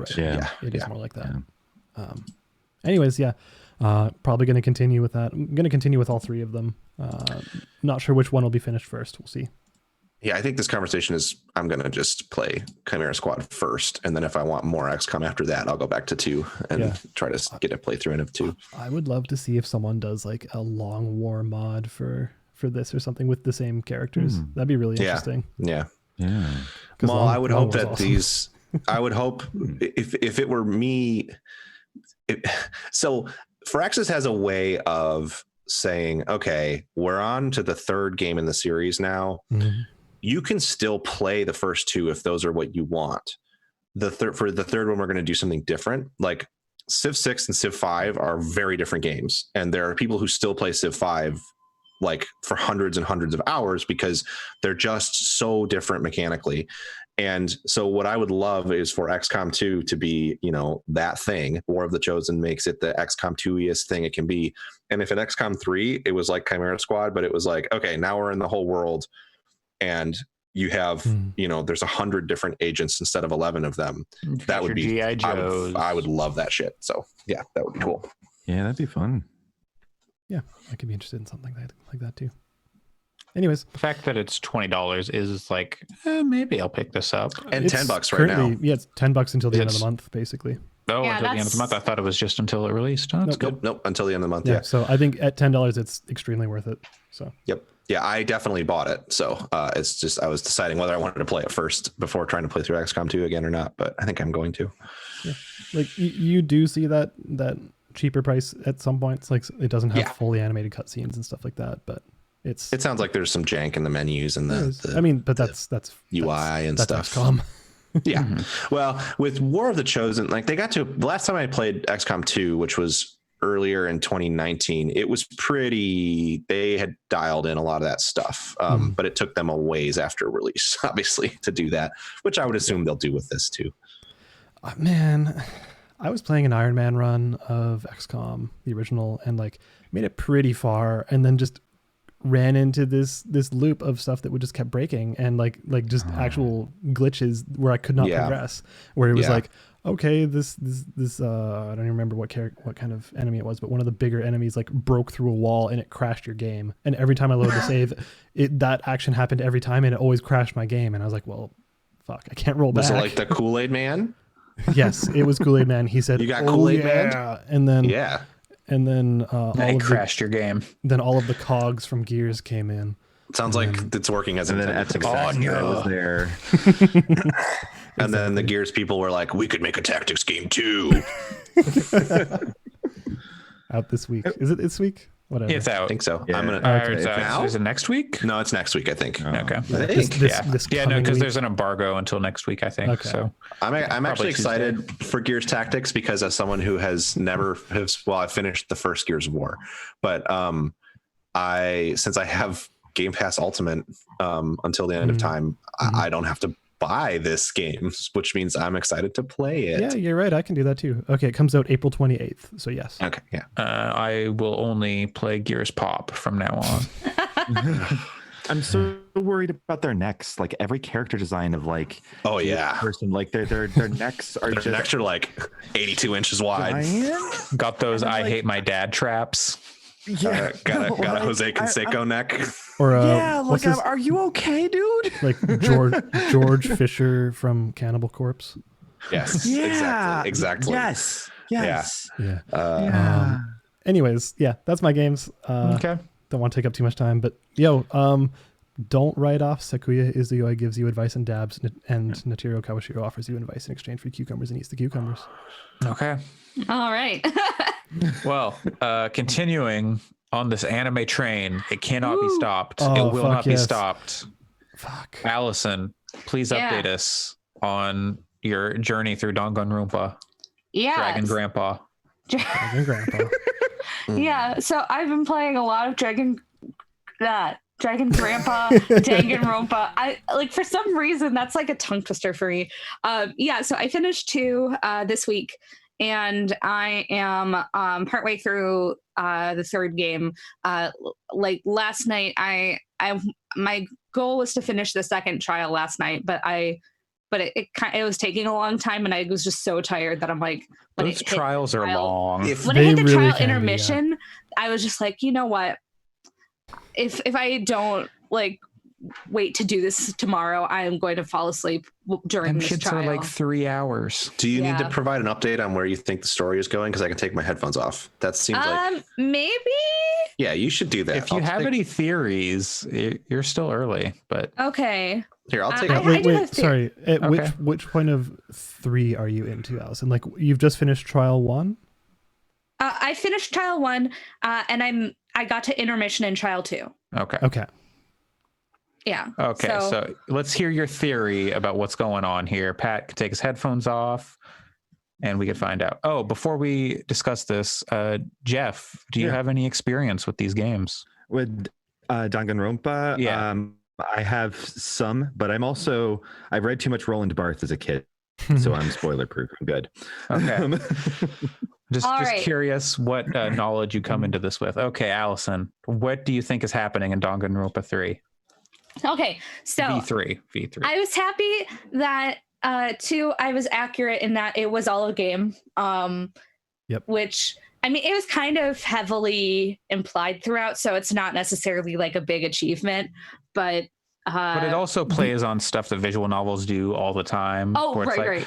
I feel like the character in a visual novel, or it's like this is a game, or like all of the things where it's like you should save your game, and you're like, and it's actually a video game. So I was glad about that. But though I will say the execution in 2 is really interesting, especially how they're basically all comatose. Yeah, I think that the execution was good, and I was genuinely really surprised about some of the other story developments, especially like character developments. I feel like the one thing that is not really spoilery, but that I've enjoyed is that each game, like for 2 and 3, I've started the games and gone, I don't know about these characters. Are they like I don't know how I feel about them after I really liked the characters in the last game. Yep. And then after like maybe a trial or two, I'm like, no, these are my children. I love them dearly. None of you can die. None of you are allowed. I'm at that point with 3 where I'm like, I love all of you. Yep. And none of you are allowed to die. And I'm like, okay. Yeah, I think 3 personally is probably my favorite ensemble cast out of the 3 games. So I ended up really liking the characters in 2, and I'm like you get into the start of V3 and everybody's like a little bit antagonistic, and you're not. But there's no Teru in 3. Oh, fuck him. Oh my God, I hate him so bad. Yes, but okay, Pat is waiting patiently. What is your theory for Danganronpa 3? Okay, so they've made a couple of references to it, and I think they're going to play it a little bit straight, where with 3, these are literally the only humans left on Earth, and they need to repopulate the Earth. And they're like, the reason that they were brought here was originally to be kind of like, okay, we're going to foster humanity. This is like a new Garden of Eden. But then there's something happened with Monokuma, and as it always does. Some shenanigans with Monokuma. So I think that with some of the story things that they've said so far, and some of the things that they've hinted to, that these are basically like it for humanity at this point, which I don't know if I necessarily want, because that means that my favorite my characters in the other games are no longer here. So I don't know what that is. What else do I have a theory about? Who do you think is going to be like the final cast? Yeah, that's an interesting question. The survivors. How many people should we limit it to? Okay. 6, 5, 4, somewhere in there. Just like who do you have like a good feeling they'll make it to the end? It doesn't have to be like a exact count. Just like, I think this person will make it to the end. Sure. Okay. This is going to be like, considering I'm in the middle of the trial, this could be completely disproven in like within like an hour of this podcast ending. Oh boy. Can hear you Googling the list of characters. I don't want to Google it because I don't want spoilers. Oh yeah, that's also very true. Spoilers are easy I have to come a gift guide. I have a gift guide, a spoiler-free gift guide. Okay, I'll find that. Also, while you're thinking about that, the end of the first trial is one of my favorite twists in that series. It's pretty good. That was so good. Spoilers. This is actually spoiler conversation. Should we spoil it? Go for it, but I have something to say afterwards. It's so good. Okay, the game straight up changes protagonists midway through like the first trial, where you realize that the protagonist that you've been playing as is actually the killer. And but then but I feel like they did it really well, where they didn't just do a you were playing as an evil character the whole time. Like, it felt like it was very, very consistent, and it felt like it was justifiable. And it was like the execution was really, really good. So I was really impressed with how they did that. But I liked the original protagonist a lot, so I was originally sad, but I've grown to like the new protagonist too. So that was pretty fun. I really like it, especially because the way they justify it, and like the way you're moving around the different rooms and collecting things from those rooms. It's like, oh yeah, I mean, that's just something I do in a video game, is I collect the items I see. Right. And then they wrap it into like, oh yeah, she actually used these to do these things in like kind of the loading screens between when you were going from one to the other. Right. And it's one of those things where a lot of the things that she was doing was stuff like very video gamey, where I was just like, well, I'm going to check everything. So when she got the murder weapon, which is a shot put ball, like I ended up, I didn't know that I needed to do that. I was just like, oh, I'm waiting around. Let me like inspect everything again. And it's evidence. Who knows? I don't know. Like maybe somebody dropped something, and then it's like, oh, they go through all of the like hints, and you're just like, why didn't I see this? Yeah. And like all the like things that you think are a little bit weird, like how she built up the books and stuff. Yep, totally. It's like, I'm It's like, really oh, good. that's weird that she did it that way. And it's like, oh. Yeah, I love it. Oh. Anyways, so who do you think will make it to the end? Okay, so. Give us like a top 1 or 2. Yeah. Okay, so I think that I like Himiko, so I think Himiko might. Okay. Himiko is like kind of sleepy and insists that she is a sorceress, a real man, and constantly threatens people with cursing them with magic. Yeah, but it's really like weird shit. Like, no boys will want to date you, and I'll curse you with my magic. Yeah, it's great. And but it's very funny how like extremely lazy she is. Yep. To the point where she straight up like joined a religion, like kind of culty religion, because she's like, I'm too lazy not to, and I'm like, like, Himiko, no. It's the easiest thing to do. Just go with the flow. Yeah. I think Maki could like last pretty long, because I try to hang out with her and she's like, no. And the last time that happened, that was Fuyuhiko in 2, and he ended up lasting a lot longer. Let's see. Well, that person died. I really hope that Gonta lasts for a while, because I like him. Mm-hmm. He's like very dumb, but in like an adorable kind of way. He's extremely sweet. He is. He just wants everybody to love bugs, and like, he's massive. Like, it's the opposite of Blathers. He's just like, we're all gonna love bugs. I don't think he'll last, but Kibo is the robot, and I really want Kibo to live. Yeah. Yeah, there's a robot in this group of kids. Yeah. Is it? By the way, title is Ultimate Robot. But I really love him because like all of his ultimate skills are very mundane. And there's something extremely charming about he's like, all right, here's my eyes ultimate, are flashlights. Here's my ultimate weapon. And it's like a tape recorder. yeah, you're just like, great. Kibo. Yeah. Like, he's like, I have the strength of an elderly man. And you're just like, yeah, it's great. Okay. Yeah. I think that Kokichi Oma could last quite a while as well. Okay. I think we can call that good for theorizing. I've written down your 5 that you have there, so we'll explore that again. The stuff that I heard since I put my headphones on made any sense anyway. So no worries. Yeah, no, that's So I don't know. I am really, really into the series, and yeah, like I said, I didn't like at the start of 2 and 3. I was like, will I like this as much as I liked the last one? And then I got like really into the other characters, and I got really. I think that's really the big draw of this game for me, is that the characters all end up being really fun to interact with and really fun to learn. The gimmicks are still bad. Like, but I think they're kind of less bad in 3. Like, they somehow managed to make it less bad, which I was like, good, because they were so bad in 2. It's more playable. It's less frustrating.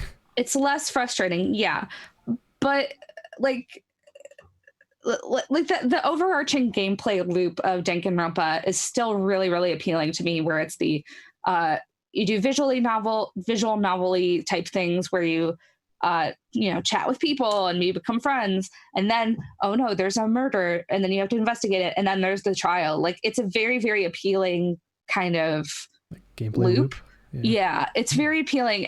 But if the characters weren't enjoyable, then all of the visual novelty parts would be like kind of torturous. So, but it also makes it so that when you get to these murders, you're just like it's actively depressing because you're just like, I want all of the. I'm at the point right now, very early in V3, where I'm like, I don't think I want any of you guys to die or be the killer. And I know that's not going to be the case.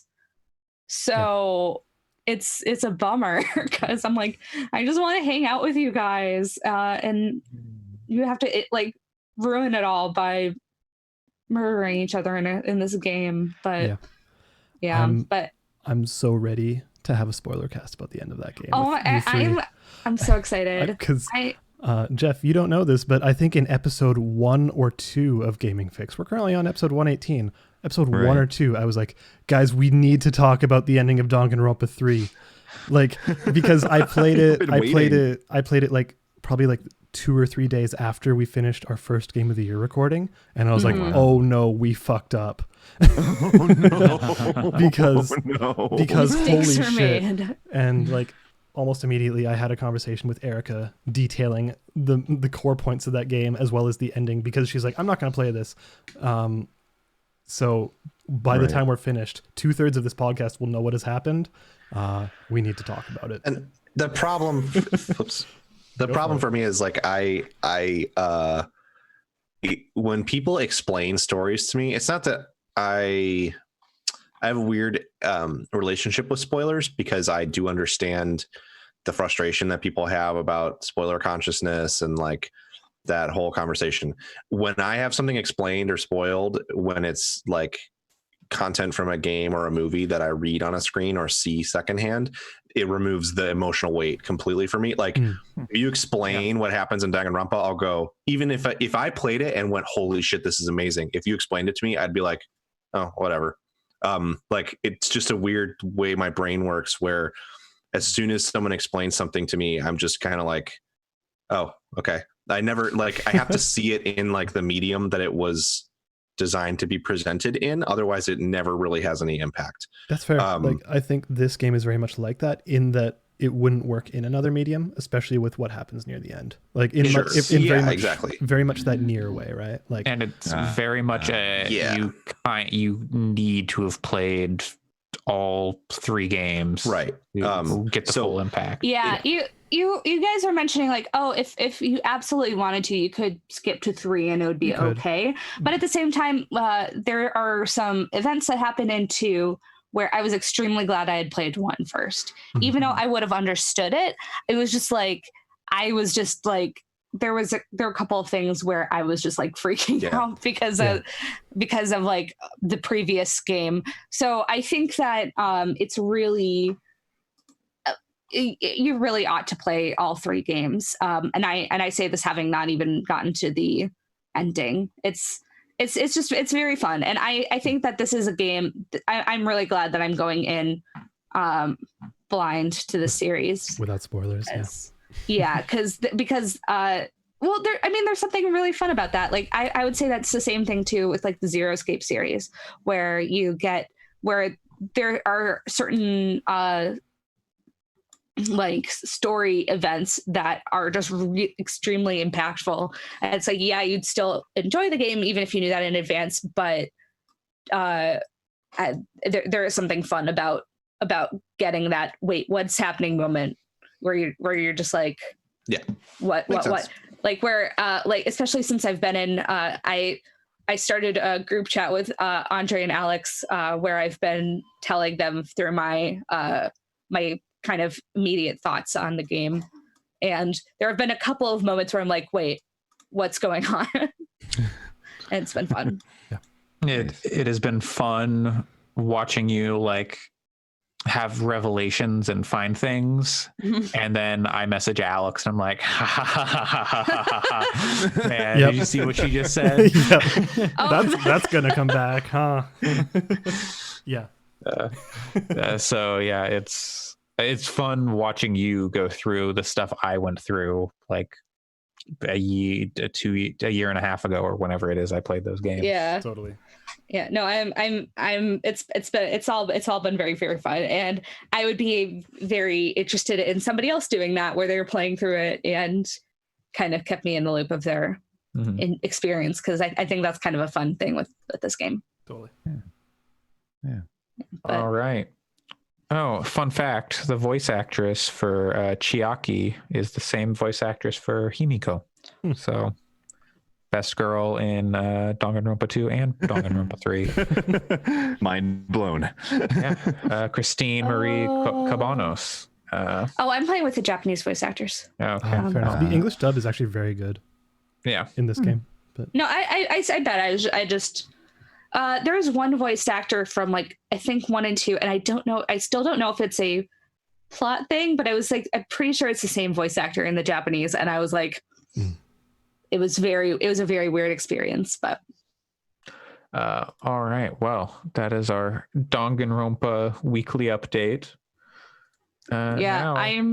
I'll hopefully be further in 3, or maybe even have finished 3 by next time. So let's hope. I can't wait. All right. Well, up next is Pat. You've been. I hear you've been collecting. Yeah. You can't go outside, so you're bringing the outside to you. I want to note real quick. Alex put in a note saying Fortnite Travis Scott event. I do intend to watch that today. There is actually a 5th showing of it at 3 p.m. my time today. It's the last one. I'm hoping to watch it. I'm not really a huge Travis Scott fan, but I hear that thing is wild. So that sounded kind of cool. I'm gonna try to log in. I saw one clip of it that I think is the major reveal moment. That was very cool, and it made me interested to check it out. Well, I look forward to hearing whether or not it is cooler than the hologram Tupac.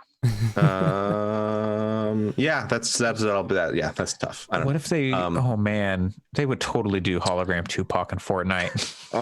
I don't want to know that. So anyway, I have been playing a game that popped up, or I played through a game yesterday that popped up in my Steam recommendations that I had never heard of. I had never heard of the studio or their previous game.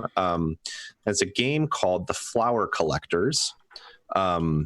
The studio, I had them pulled up, and then I navigated away to look at a Danganronpa thing. And but they are an Austrian studio, Austrian, not Australian, which I originally misread them as Australian, but they're Austrian. They're called Mipumi Games. And this game looks striking to me because the premise is that it's set in Barcelona in 1977, and the concept is that you are a former Polizia Armada officer who suffered an accident and uses a wheelchair now at the time of the story. So you're kind of confined to your apartment because your apartment doesn't have an electric elevator in it. And you witness a murder one night in the sort of square outside of your apartment. And then you work with a young woman who's a reporter for a leftist newspaper to try to solve the murder. So that premise at first, I was like, okay, this sounds very cool. This sounds very interesting. And the sort of twist is that all the characters are anthropomorphic animals. That's so this is not Zootopia or Beastars. It is clearly the reason that they went with that is because it's a small studio with a pretty small budget. And by making them animals, it's an easy way to differentiate characters without needing detailed character faces and stuff. So the fact that they're animals is a cool visual flair, and it adds to the overall style of the game really nicely, but it's in no way exploring any themes with using animals to represent the characters. So anyway, I was expecting just kind of like a standard, like a murder mystery. But when you boot the game, the opening screen reads, after the Spanish Civil War of the 1930s, the country was ruled by the nationalist dictator Francisco Franco. In the years following the Civil War, political opponents were assassinated, intellectuals, artists, and poets were oppressed and murdered. In 1975, Franco died. During the following years, Spain transformed from a nationalist regime into a modern democracy. And the game explores that stuff, which was very surprising to me. I mean, I don't know. Obviously, I know that much. I don't know as much as I wish I did about the development of democracy in Spain. But it is not just a simple little murder mystery. It explores the fact that your character used to be a member of the nationalist police force. It explores the fact that there's a lot of like it explores the fact that specifically the people who were the most repressed and oppressed specifically were marginalized people. There are multiple points where it just flat out says like that like I can't remember if they talk about race at all in this, but they do talk about how like the raids that would the raiding parties that your character used to be a part of would specifically go after like queer folks and target them to repress and suppress anything that they deemed was a danger to natural order and thinking and stuff. And that was just stuff I was not expecting this game to go into.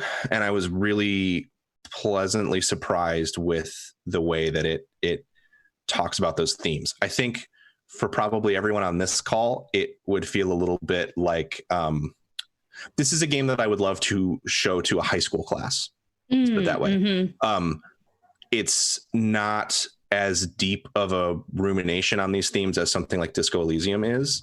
It doesn't have quite the same degree of literacy is the wrong term, because it's clear that the developers understand the themes that they're dealing with on a deep level, but it's not as it doesn't explore philosophically these themes as much as it tries to portray the result of this kind of thinking, and it tries to portray like a real place and talk about real effects that it has on people. And there are times when it's kind of blunt about that in a way. There are times when it's blunt about that in a way that I appreciate, where it's just willing to say pretty direct things. And there are times when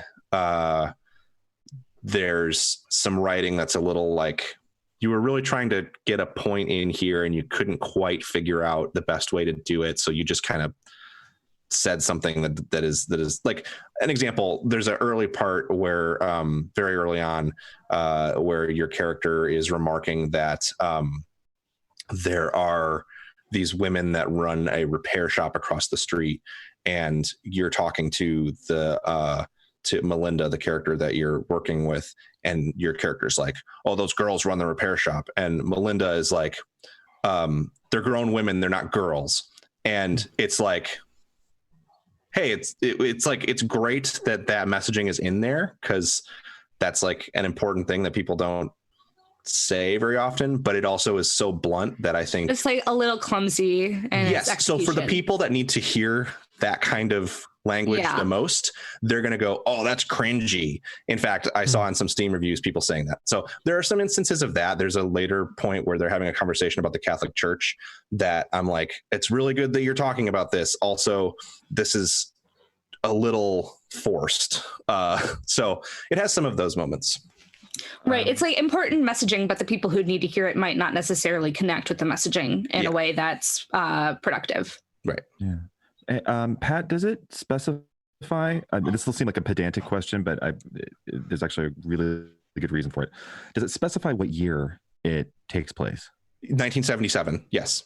It is days before the first election, the first democratic election in Spain. Yeah. So 1977.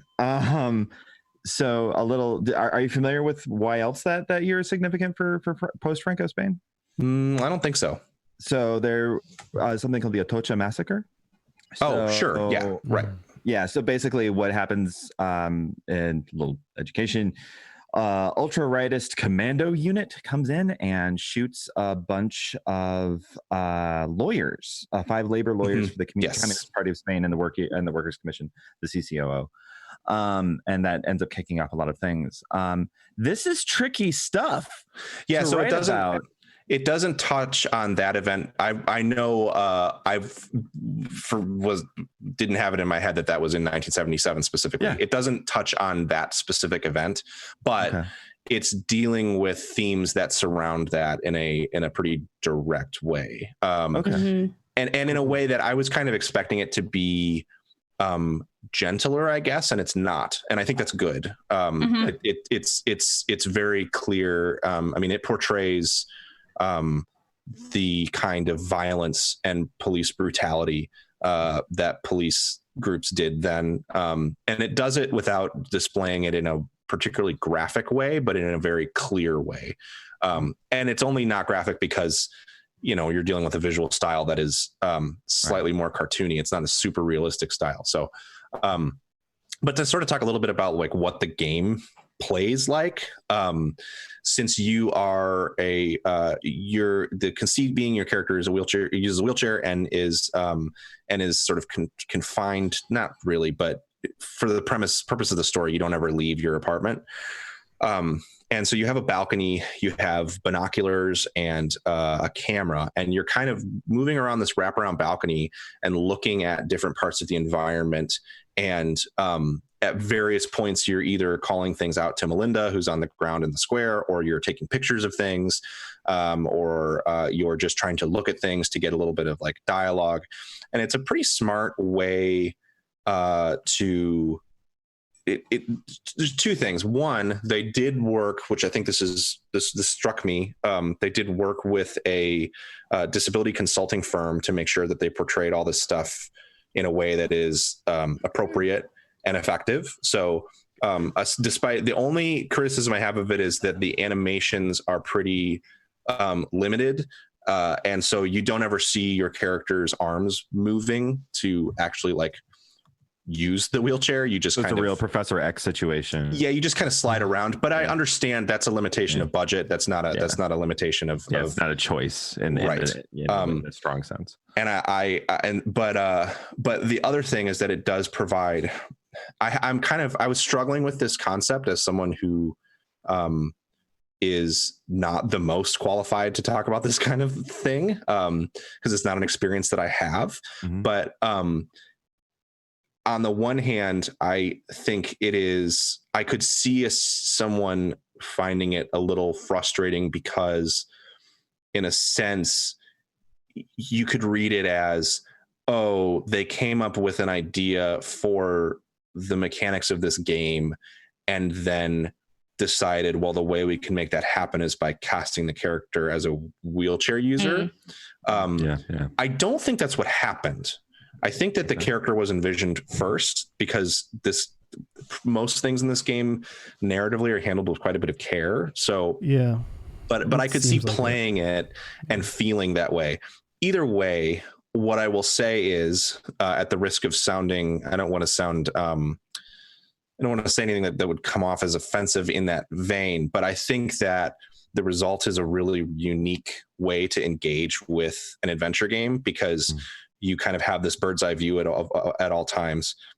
And it's very effective for the kind of budget that they're dealing with, because it means that those animations, since they're a little bit further off, they almost never feel like they like too poorly animated the characters. There's only a need for a few voice actors. It's a fully voiced game, and they're able to achieve that because there's only like 4 characters that you talk to. The rest, there's plenty more characters in the environment who have a lot of personality, but you see them interacting through your binoculars or whatever, and then you have a character who's listening into their conversation who feeds it back to you on a radio and tells you about it. So it's a very interesting game.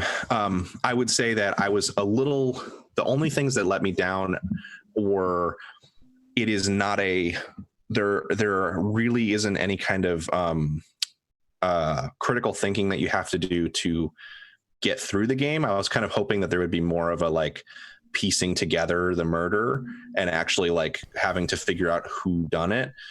Instead, it's a very guided experience. There's a few parts where you have to put things in order, where you have like photographs and notes that you have to, on a cork board, you have to put them in the right order.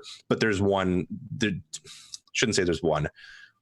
generally one order that it progresses through, and you have to get it right more or less to be able to progress. So there is no like, oh, you got the wrong person kind of thing happening.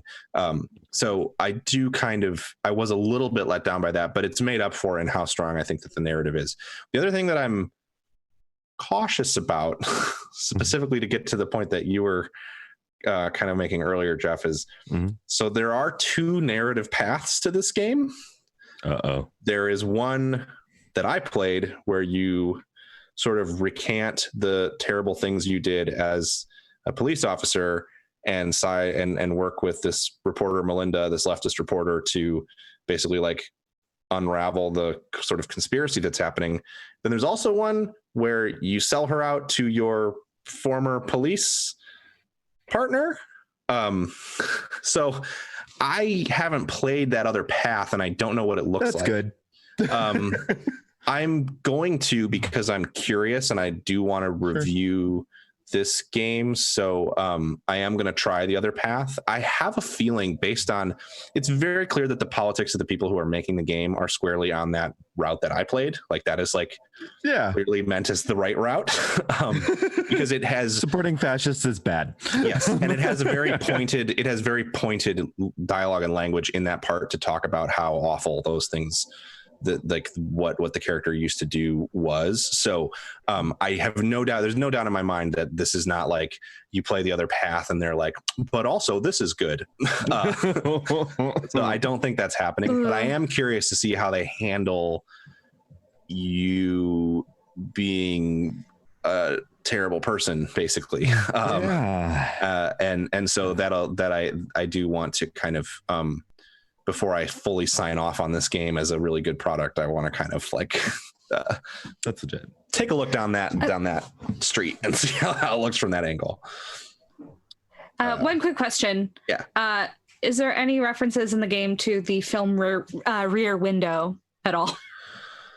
Because this sounds real like Rear Window to me. Yeah, it is very similar. I'm sure that was inspirational to them. I can't recall any off the top of my head, but there might be something in there that I missed because I haven't watched Rear Window in probably 7 or 8 years. I will also say my other minor criticism of the game that is kind of sometimes the main character, there is a certain degree of like the game starts and it doesn't want to tell you everything about the main character's past, but you're also experiencing the narrative through the eyes of the main character. So there's kind of a point shortly into the story, and a lot of this sounds spoilery. You really got to play it. It's not, there's very little here that spoils anything that in what I'm saying, but there's a point in the middle of the story where your character, like early on, it's like, oh, I was a former policeman and I had my accident and then I was discharged and blah, blah, blah, blah, blah.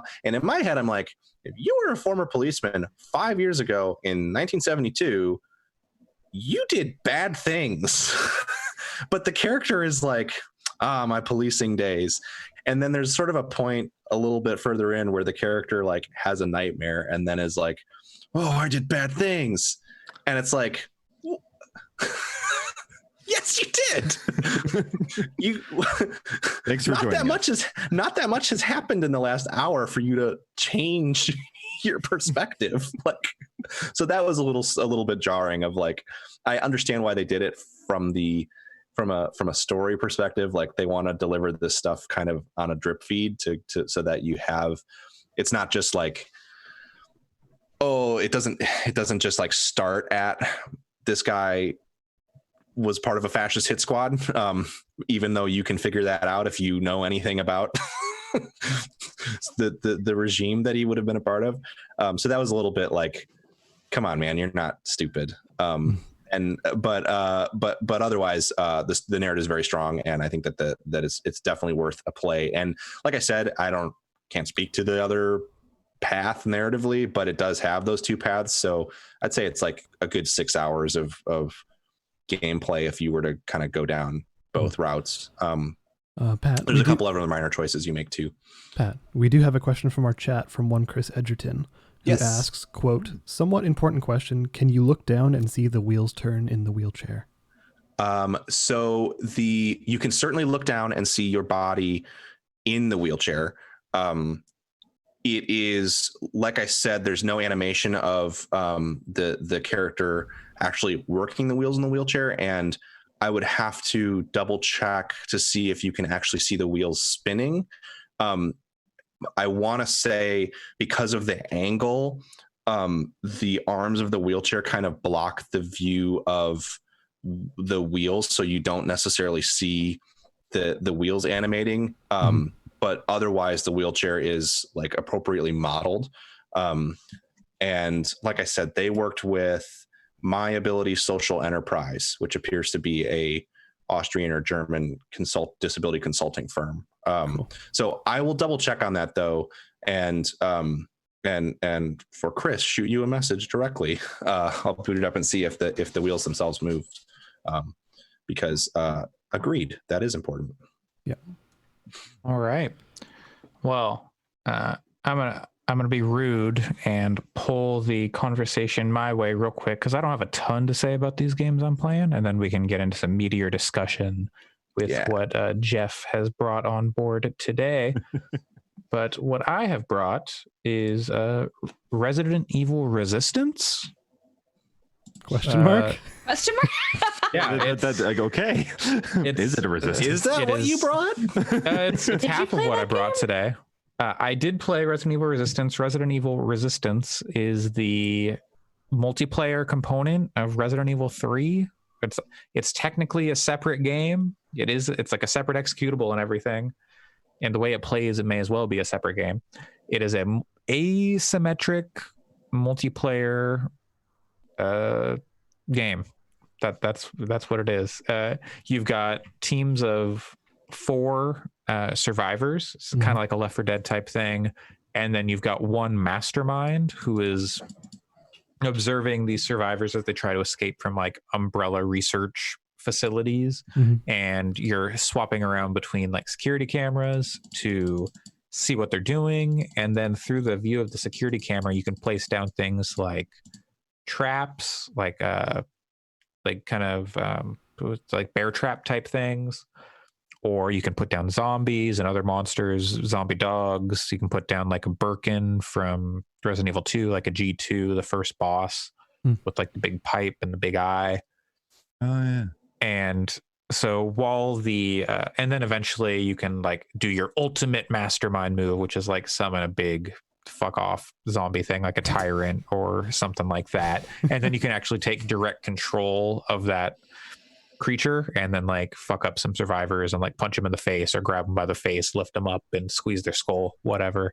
That's cool. As the survivors, you're running around these areas. Like they're like right now there are like maybe 8 different survivors, I think, that you can choose from. Like you can only have one of each on a team, so you can't like double up and like everyone's gonna be Jill. And most of them are original characters. You got someone like Martin Sandwich. Hell yeah, that's a reference. Yeah, Martin Sandwich, and you got Jill, not Jill Sandwich. Just Right. Jill Valentine. And so like Martin is good at dealing with traps on the ground, so he can like disable the traps. Sure. I think Valerie, is good at security. You got Tyrone is good at melee, or maybe he's like the tank. I think he's like a firefighter and he can like raise everyone's morale so they can take more damage, stuff like that. Yeah, so there's like some interesting ideas, but it just doesn't play very well. That's unfortunate. Yeah, like I think Resident Evil 2, Resident Evil 3, they both play very well. They're very deliberate games, kind of slow and plotting. But especially with Resident Evil 3, you get the ability to dodge. And for a game that shipped alongside in the same package as Resident Evil 3, that dodge sure isn't in this game. And that's a bummer. Yeah, so after playing like Resident Evil 3, I'm like, okay, I want to dodge. I can't dodge. And the areas are pretty small, and you've got 4 people running around these small areas trying to like pick up like whatever puzzle piece you need to advance to the next area. It's like 3 areas per like game, and you have 5 minutes to start, and if you get everyone out you get like bonus time and stuff like that. But so you've got all these people running around these areas, hordes of zombies spawning. You're not getting like Left 4 Dead style hordes, but you are getting like there's 10 zombies in this room because the mastermind knows we need to go through here, and they just plop down everything they could, and we don't have that much ammo. 10 zombies in Resident Evil is a lot. Even for 4 people, because it's like a small room, you can only get so many people in. Is there and friendly they're fire? like putting down no, but it is like, lines of sight and things like that. It's just, and you can respawn if you die, so it's not like you're Even out, if your skull but it gets is crushed? like, yeah, no, you'll respawn, but it's a time penalty. That's weird. And there's like there's cosmetics you can get, like unlock. I guess you can, I don't know how much real money you can spend on it. I didn't look into that, but there's like daily missions and weekly missions, and you can unlock like cosmetics or new abilities to like load into your character stuff. So there's a lot of customization options. I just don't think it's actually worth playing that much. It's a bummer. Asynchronous games like that are so interesting, and it sounds like this one is a little bit different in concept from, say, like your Dead by Daylights or whatever, because of the perspective of the one. Like, I don't know, did you guys ever play the Arma Zeus mod? Because this almost sounds like similar to that in a way, in that you're influencing the world events more so than actual interaction, even though you can, like you said, control some of the characters and like mess with them. But like Zeus was kind of like what you're describing here. What was that game? There was also the game that I thought was really cool that then utterly and completely flopped, and they had to refund people's money. That failed last year. Paragon. No. That didn't flop. That just didn't make as much money as Fortnite. Oh shoot, that's gonna make me mad. I don't know. I feel like I played like a Warcraft 3 mod that was like similar idea, where you've got one person who is controlling like all this shit going on, and then you've got you've got like a bunch of people like trying to make it through a maze or whatever. But this reminds me of what was it, Dungeon Keeper, the old Dungeon Keeper story or RPGs, where you basically you're put in that same position of the one, and I just looked at who designed that game, and that is a Peter Molyneux game. Okay. All right, cool. So yeah, it sounds interesting. I'm sad to hear that they didn't stick the landing. They've got content plans through the summer, at least, like new characters and stuff. Like Jill was the first DLC character. They've got another Resident Evil 3 character coming in, and then I don't think they've said what's coming in June. But if they support it and they get it into a good place, I'm not sure how much of my like issues with it stem from there just being the latency with me in Japan, and I don't know who I'm playing with. Matchmaking wasn't the fastest, but it wasn't awful.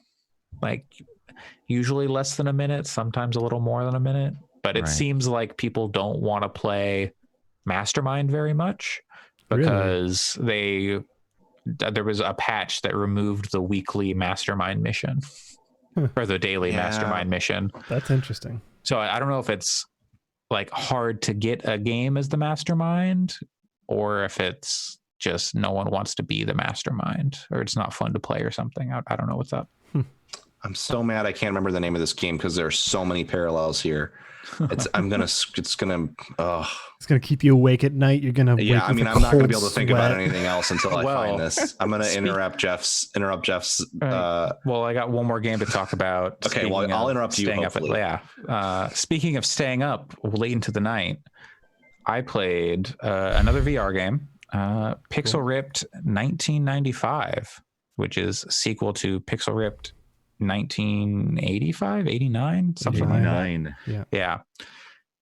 And this came out this week, or like I think Thursday, Friday, I don't know, someday. And it is it's available on Oculus Quest, Vive, it's a Steam, Oculus Quest. I believe there's something about it coming to PSVR. Let me double check that.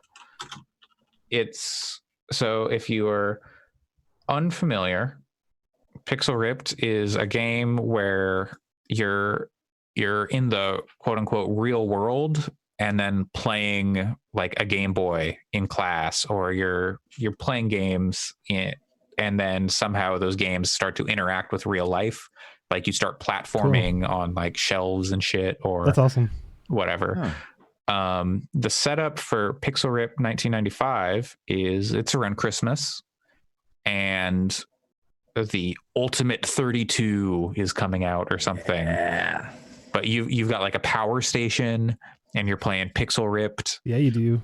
Which starts off as kind of like a Zelda, like original Legend of Zelda meets Metroid kind of thing, like a top-down world of Zelda and like kind of that map stuff paired with like the shooting of Metroid. Just like give you a loose idea. And then there's like some Goblin King who's stealing the Pixel Stone, which is the story. But what? So you're like, I don't know. Let's say you're 11 years old in this game. I don't think it ever actually gives you an age, but you're sitting on like your living room floor playing this game, and then like the shitty neighbor kid comes over and looks through your windows like, oh, is that Pixel Ripped? Oh, I beat that game ages ago. They're gonna make a new one, right? It's coming out on the Ultimate 32. My uncle works at Ultimate. I already have one, but I can't show you. And so it's really like pulling on that 90s nostalgia, like gaming stuff. So, and then your mom's like, you're still playing that game? It's like, you should be outside, blah, blah, blah. And then you get a power up in the game, which is like this gun. And then the gun comes out of the TV and it sits next to your power station. And your mom's like, I'm going to turn that thing off and you can grab the gun. It's like, not like a Glock. It's like a Nerf gun basically. And you like shoot the cookie jar on the counter and it like explodes. And the mom's like, what is going on? And then she goes and she cleans that up so you can like keep playing the game. And that's silly. And then like get to a checkpoint and stuff. And then if she does turn it off, then you have to like go back to that checkpoint. So it's, and she's the whole time she's having these conversations with like about work, like over the phone. So you can hear her talking, and then the neighbor kid still being shitty. And so it's like a fun, nostalgic trip that doesn't rely on like, hey, remember, I think I took issue with like The Messenger for the way it kind of did some of its nostalgia pandering, where it's like, here's a joke about like John Metroid or whatever it was that they said, where they just directly reference the thing. Whereas this is like referencing the like feeling of that era in the real world, as opposed to like just here's a direct reference to the game. Yeah, that's interesting. They do like, so it's fun to like go from, okay, I'm playing a game over here. So like the second level, you go to a video store because some shit happens and your cartridge explodes. So you have to go like to the video store to get a new one. That is true to my experience in the 90s. Yeah. Yep. Like the whole like entertainment, this setup is just like done. It's like TV blows up and then you have a boss fight on like your living room floor.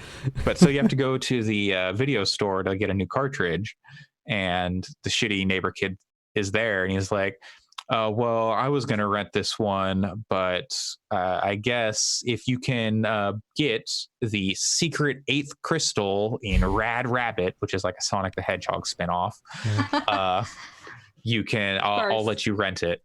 And of course there's no 8th crystal, of course not. But what the game sets up is, well, so you're playing on like a power station here, but over here there's like a Ultimate 16 or whatever it is. And so the character from Pixel Ripped gets into the Rad Rabbit, and instead of playing as Rad Rabbit and doing like the Sonic bullshit, you're like, oh, I can't get through here because I can't curl up into a ball. But if I switch over to this other game, which was like aliens and bullshit, then I can get power-ups in there and then pull them back into Rad Rabbit and like power-ups back and forth. So it's like you're switching between two different games, which is neat and interesting. So to make sure my cat doesn't actually knock over my TV. All right. Yeah, go for it. That's, classic gamer moments. Classic cats. Classic cats, classic gamer moments. Heated cat moment. But yeah, so I'm having a good time with it. It's like, I think the weakest part is when it comes to stuff like the dad is like just like peak cartoon sitcom dad, where it's constant dad jokes, just like unstoppable. And there are moments where, like a boss fight, where if you don't do X amount of damage in X amount of time, it's like, okay, you have to redo this phase.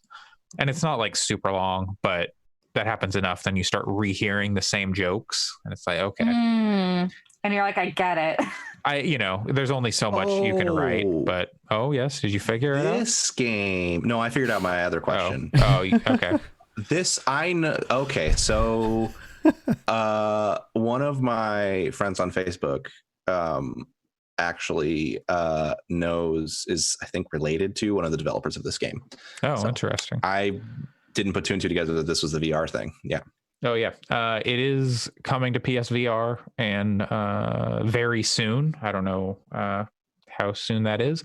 It is a game you can totally play sitting, but you do need like touch controllers or like the PlayStation. I want to play this for sure. Yeah, this game looks really cool. It's a neat thing. I never touched the first one, but I'll get a review for this one up in the nearish future once I finish it. I don't know how long it is or anything, but also the game that I could not remember the name of was called Breach.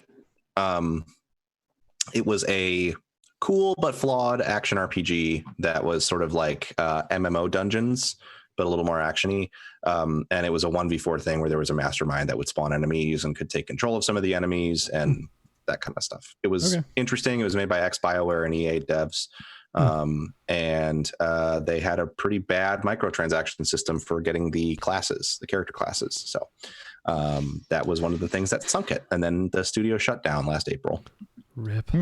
Yikes. Wow. And they did not give everyone refunds. And it's a first come, first serve kind of deal. It was like, if you bought the game after X date, you get a refund. Otherwise, nope. That's not surprising. Yeah. Well, with those two games out of the way, we can jump into some meaty discussion. Oh yeah. Brought to us by Jeff. Yeah. I did start playing FF7 Remake, by the way. That was my first question. I only got so far as what you do in the demo, which I had already played once before. Okay. This won't be a problem then. I planned for this contingency because there were two paths. There's the easier path, which is not this contingency, but then there's the I got it path, and that's the one. Two paths diverge in a gaming podcast. My biggest what I've heard so much about is like the divergence and like the way it handles the ending is really fascinating if you're someone who has played the original game, which is why I'm trying to avoid specific stuff about that. But if it's like, hey, I know things like they expand a lot on Jessie's character and there's a side story where you go and see her home, that sort of thing, that kind of level of spoiler is not a thing I'm worried about. If you tell me that like, oh, Aerith turns into a star being and shoots lasers from her eyes, that's the kind of thing I'd like to see on my own. Pat, we weren't supposed to know that.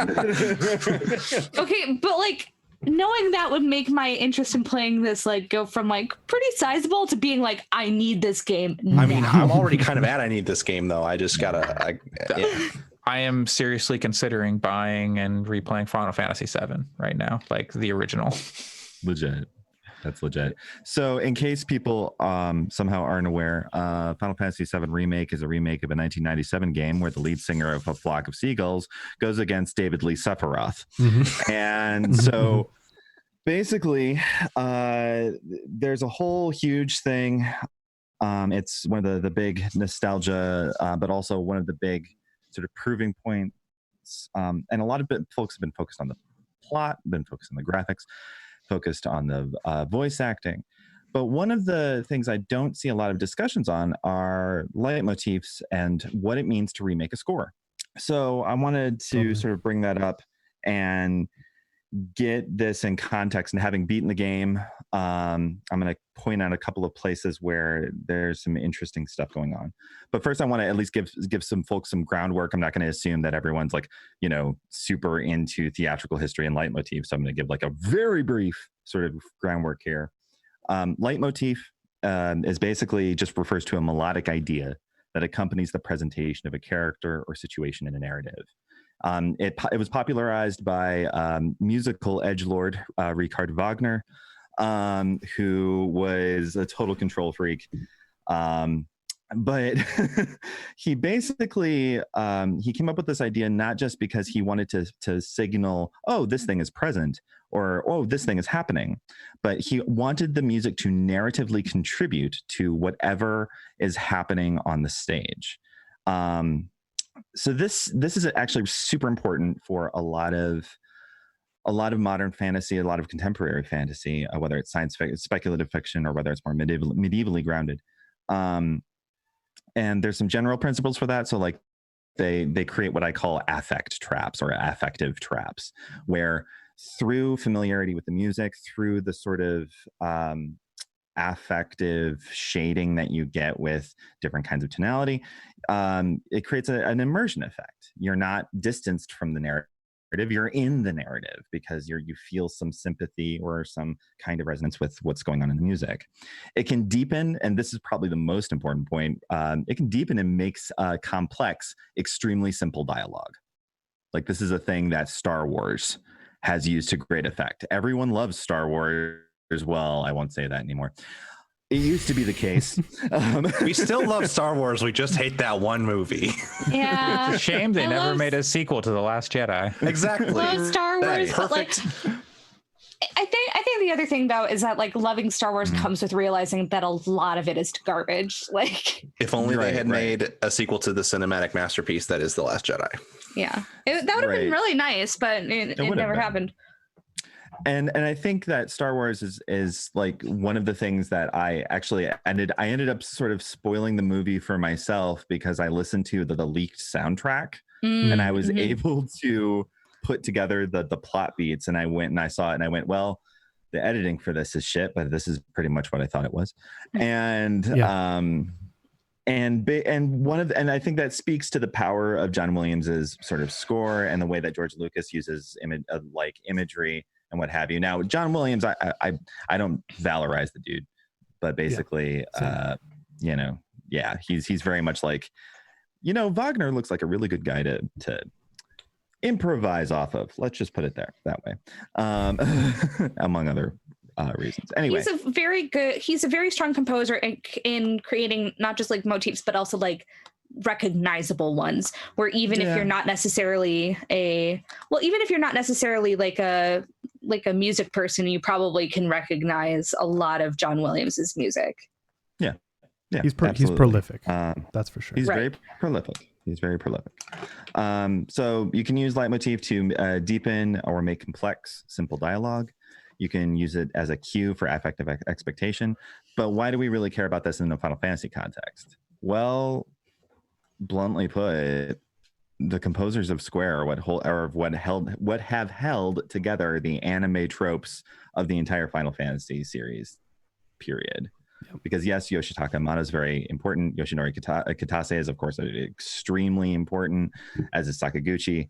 But when it comes to on the ground concrete stuff, when perhaps I'm speaking too generally, but I remember being 12 years old and I really didn't care about Yoshinori Kitase. I cared about the music.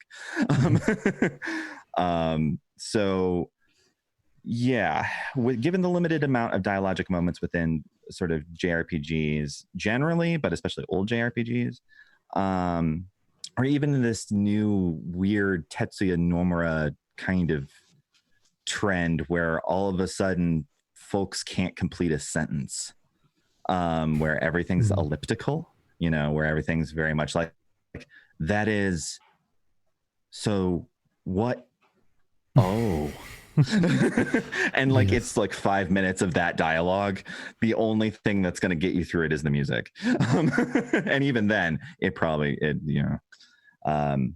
so yeah, this is extremely like important to Final Fantasy and JRPG in general. And there's like two different like ways to go about this, right? So like, how do you remake a score? You can either try to reproduce it. You can kind of try to recreate a note for note original score, and an often but not always higher fidelity, using different instrumentation choices, or you can recompose it. And recomposition is risky. You risk creating a Last Jedi situation. You risk creating a huge amount of backlash, especially if it's a beloved work. Where but you also have the opportunity to find different kinds of emotional centers. Because what the end goal, I think, for remaking a score is going to be adding life, capital L, life, to the score, and such that further ambiguities and these sorts of affective resonances can be set. In other words, like a good score is not just a remake in the sense of like, oh, it's in higher fidelity now. Now it's no longer listening to it on a cassette tape. Now I get to listen to it on a CD. But it's more of an exploration of what possibilities lie within the melodic core of what a song's idea is. So I've rambled on about the big ideas behind Leitmotif. So Final Fantasy VII Remake is really interesting because they do a Casablanca thing. So for those of you who've seen Casablanca, the score is basically one song varied over and over and over and over. It's the song that plays in Rick's bar. That's basically what it is. It's just you're gonna hear that song in every single scene. Yeah, you hear they say Sephiroth, but in like high pitched voices, like over and over and over again throughout that movie. Sephiroth. It's so weird. Sephiroth. Yes.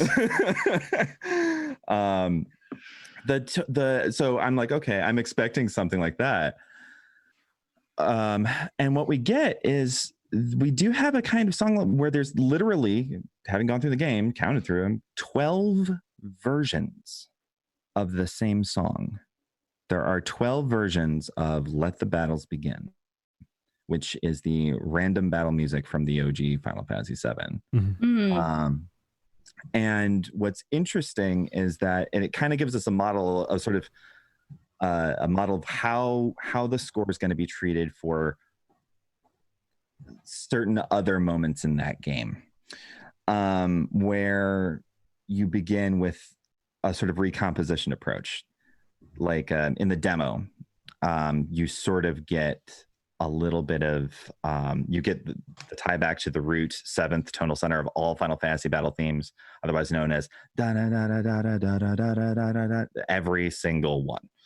But then you also have the 2 leitmotif ideas with that particular one, but they're kind of diffuse. They're not as defined, and they don't resolve melodically at all.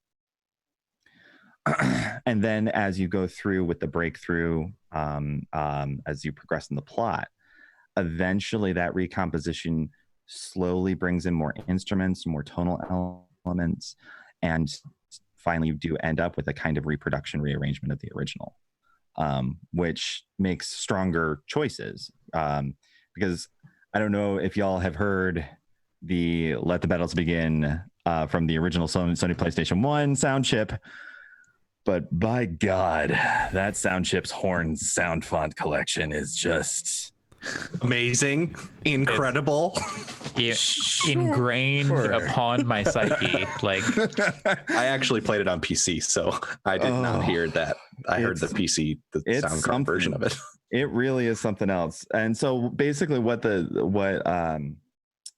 believe this is Masashi Hamauzu did with Uematsu's score was targeting areas in the original tracks and going, look, that horn section in the bridge, whoo boy, is that just a real punch you in the eardrum. Maybe we can make this not that.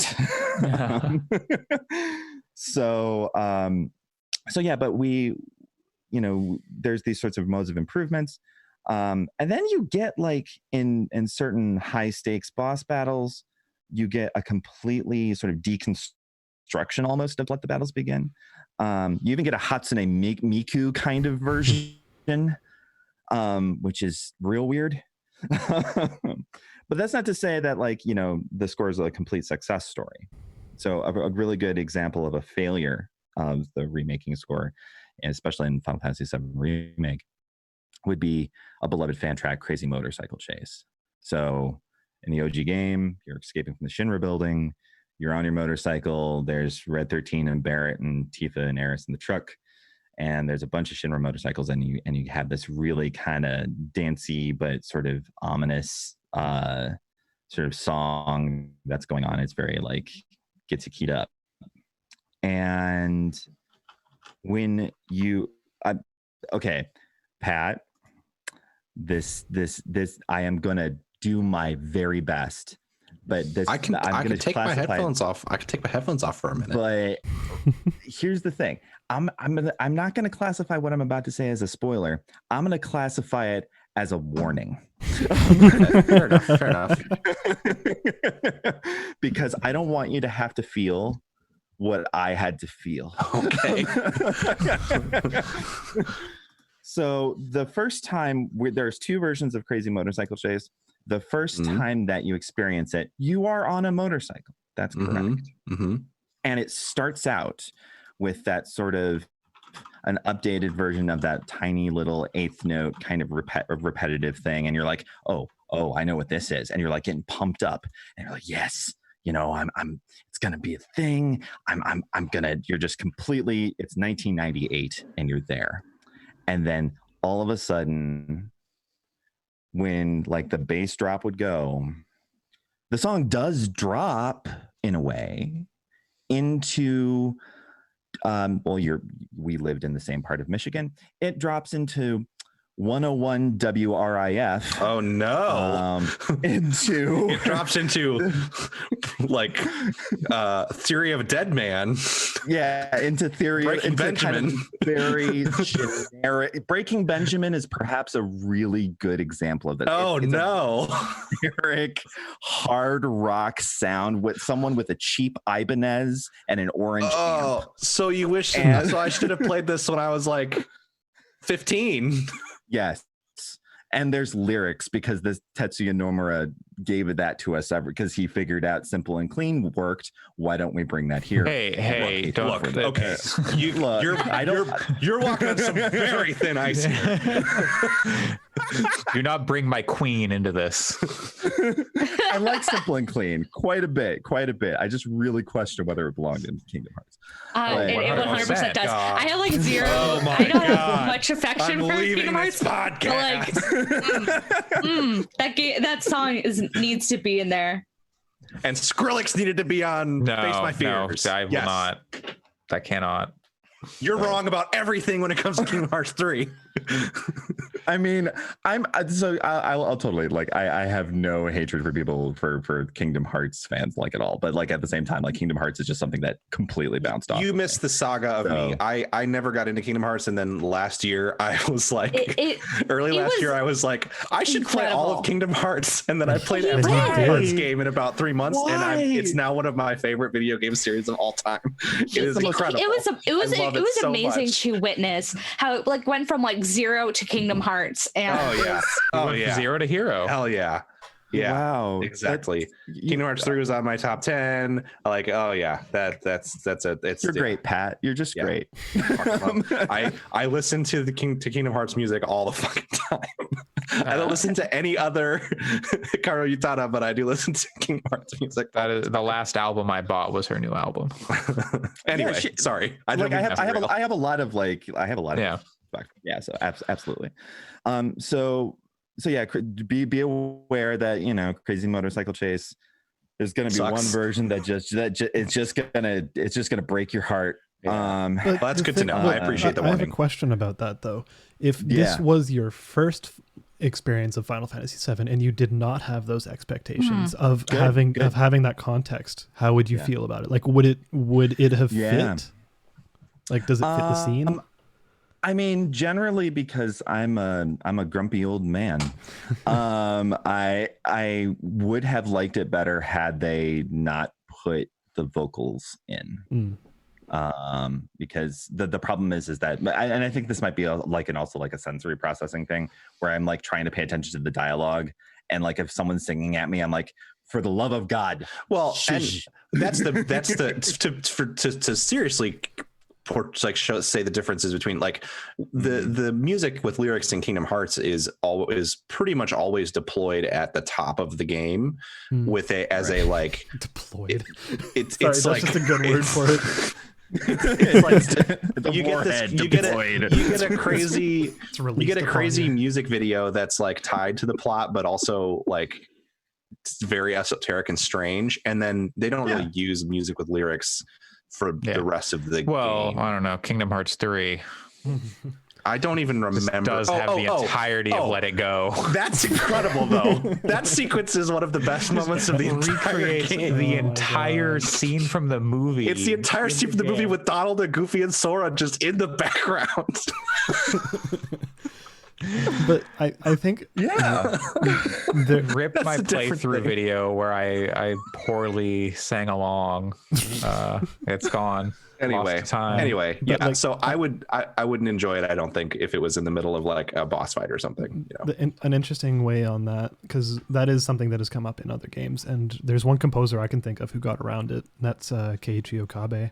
That's who I was thinking of too. With Nier Automata, because they use a made-up language, so there are words, but like you cannot understand them. I think it works real well in Devil May Cry 5. Yeah, and maybe just Devil May Cry in general. I think they can also do make a good job with vocals. Can also make an argument for Shoji Meguro with Persona music that has lyrics every now and again. Oh yeah, Persona 5. Yeah, Persona 5.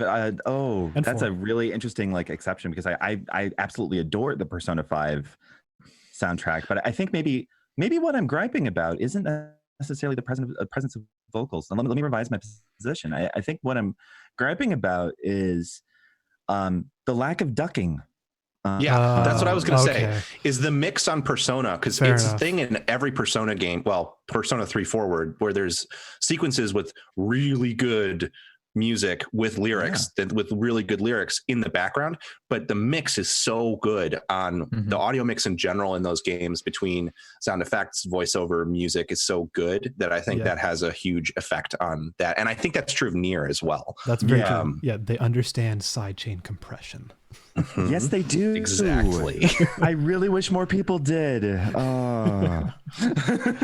So yeah, I think the last thing I'll say about the Final Fantasy VII Remake that's non-spoilery, because there are obvious choices to talk about in this store, and I'm not gonna do it. I would like to do at some point, I'm saying this now, so this will force me to actually finish the game shortly.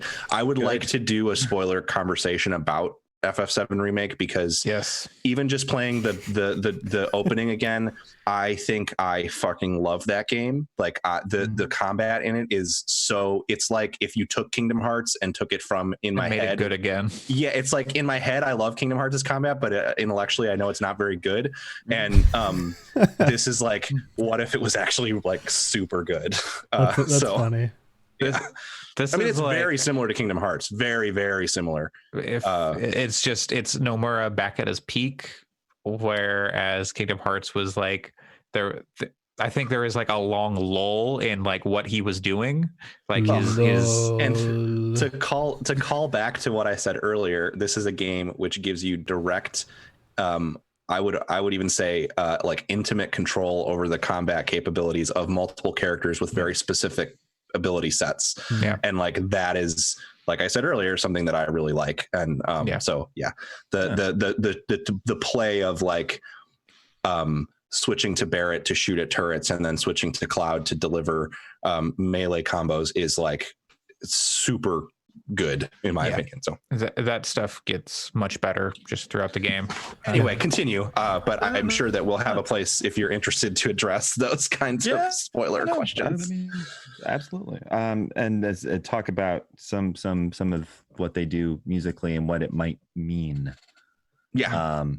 For things. Yes, that's a the foreshadowing that is done. I can't. Andre, you mentioned that they add in little bits that weren't in the demo in the opening of the game proper, and that's why they didn't do the save transfer. And I had trouble parsing what things were in it and what things weren't, but certainly I am very excited to see how they handle what is actually happening in Final Fantasy VII, because that's my favorite thing about that game in the past. I don't really have as much affection for, I like the characters, but I don't have as much affection for the characters. Like the few, like the big spoiler that I won't say, because I know there are people who are experiencing this for the first time. When that happened in that game originally, I did not have it didn't hit me as hard as I think it hit most people, because I was like, this is a moment in the story. I want to go back to one of those labs and learn more about this weird shit that's happening. Please, can we do that instead? Because I don't care about this. Because I was also, 12 years old, and like I don't care about characters and their relationships. I care about the weird sci-fi shit that's happening.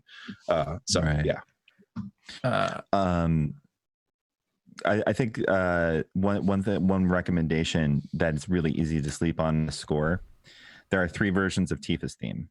Oh, that's cool. And yeah, and the 3 versions, all of them are really good. Actually, technically 4 if you're counting the jukebox one. Shit, I forgot about that. So you get the sort of standard introduction. We no longer have the most miserable oboe in existence taking the melody line. Aw, lame. You know, the second most miserable oboe. Right. They changed the instrumentation of it. So that's and then we also get this really fun EDM version of Tifa's theme, which surprisingly works.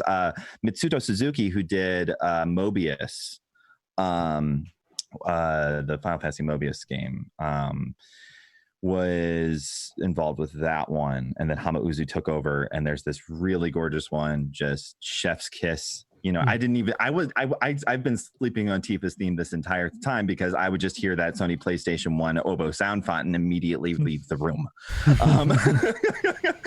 But it's not even good on PC. It's just bad. It's bad. I love the oboe like more than probably most people, but it's bad. Yeah, it's bad. It's bad. But this one, they're like, no, you know what? What if we gave it to a real cello?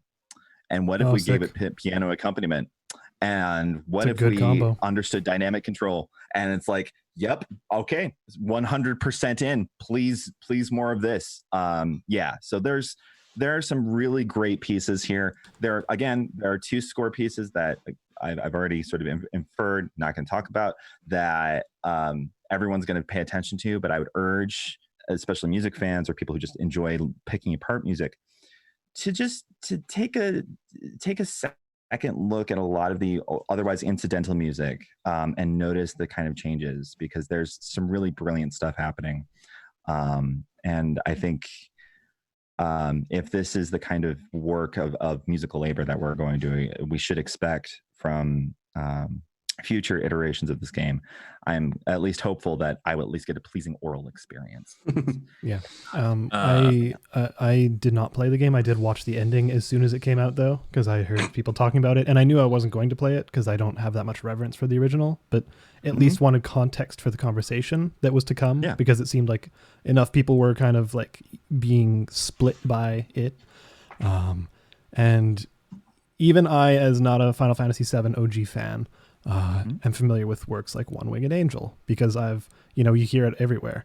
And watching parts of the cutscenes and hearing the way they did reharmonization and reorchestration of all of those, like, even for me, like, with that context, it was something really impressive. Like, it's really cool the way that they took melodic phrases that you would recognize from the original and put it into a completely different context. So it's not like they're taking the exact same arrangement. Okay, bar 3 is the same as bar 3. No, it's like, okay, this melody you recognize? Okay, we're going to move that over here, and we're going to give it this thick brass undertone, and it gives it way more weight. So, it's really interesting how they do that. And I think props to the arrangers, because that kind of reharmonization is extremely difficult. That is such hard. That is such hard work. And yes, absolutely, Masashi Hamauzu is just nailed it. Just like, yes, this is great. This is great. I want to give a quick shout out to this YouTube channel that I came across like a couple weeks ago. Fix Podcasts. Fix Podcasts. Well, also relevant to this conversation, Fix Podcasts, and Alex Mukala, I believe is how you say his name, on YouTube. He's a music composer. He's worked on movies, and I don't know if he's worked on games, but he covers and breaks down game soundtrack stuff on his YouTube channel. And so he's got he's done stuff where he has he's got a video for how to write FF7 remake boss theme in 5 minutes, where he's working with other people and they're sending him like guitar and drum tracks, and he's like layering in piano, and stuff like that, and kind of going through his process and breaking down a lot of these things you're talking about, and like talking about Persona and Nier, games we brought up earlier, like reacting to and talking about why these songs sound so good and why they're just like exceptional musical scores for games and just in general. And he's very excited about all of it. That's cool. Like I think he talked about the Airbuster theme, and he's like, I was shaking by the time I finished editing or like filming this video. Yeah.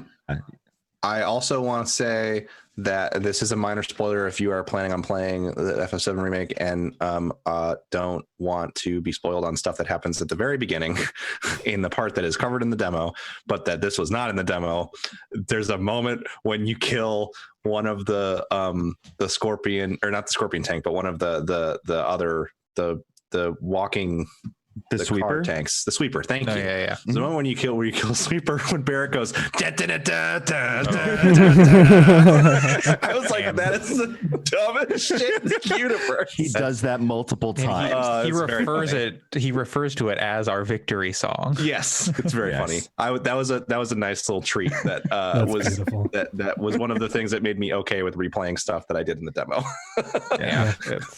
I've generally already find him an extraordinarily frustrating character, which nobody here is fully qualified to speak on the reasons as to why. However, that was a really nice moment, and I like when Barrett works, he works really, really well, and when Barrett doesn't,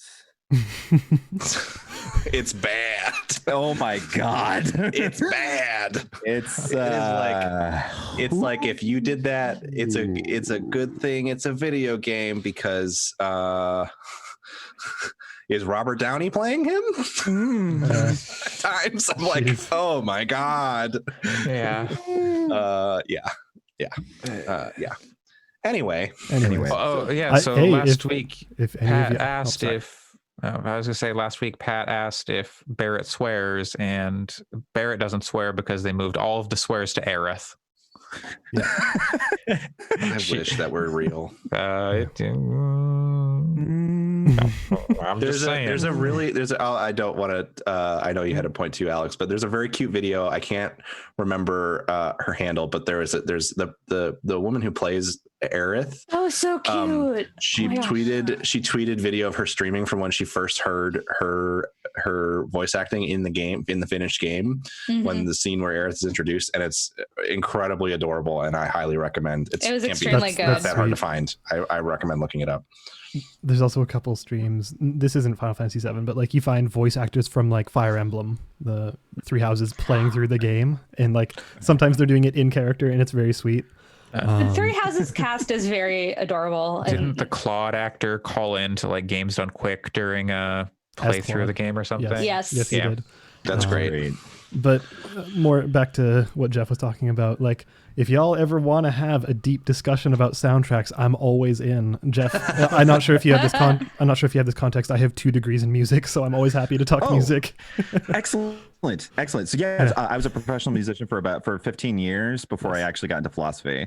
So like I can't leave it behind. Yeah, same here. So excellent. Good. Yeah.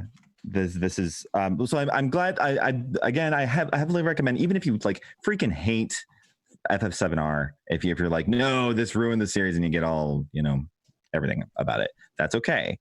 Just pick up the soundtrack. It's still worth your time musically, because the soundtrack it's enjoyable. It's very enjoyable.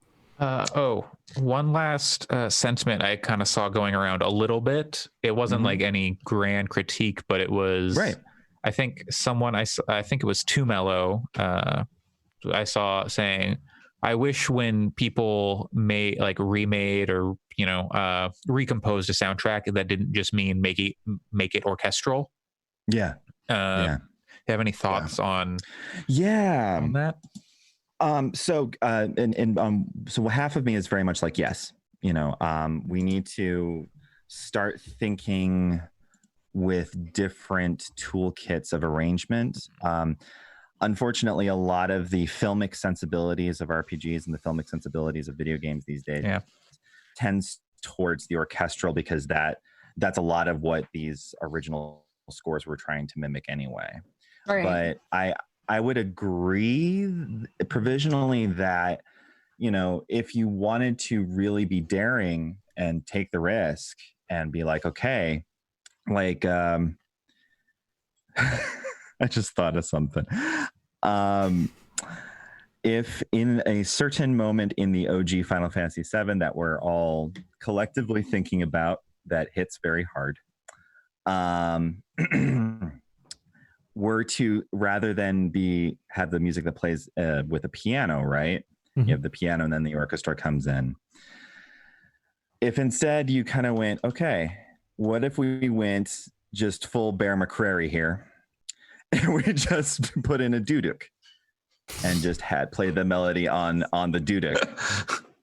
And yeah, on one hand, it's like soundtrack cheating, because like for Westerners, they hear the Armenian duduk and like instantly we just get sad because we've been like conditioned by Gladiator, by Battlestar Galactica, whatever that is the sequel series,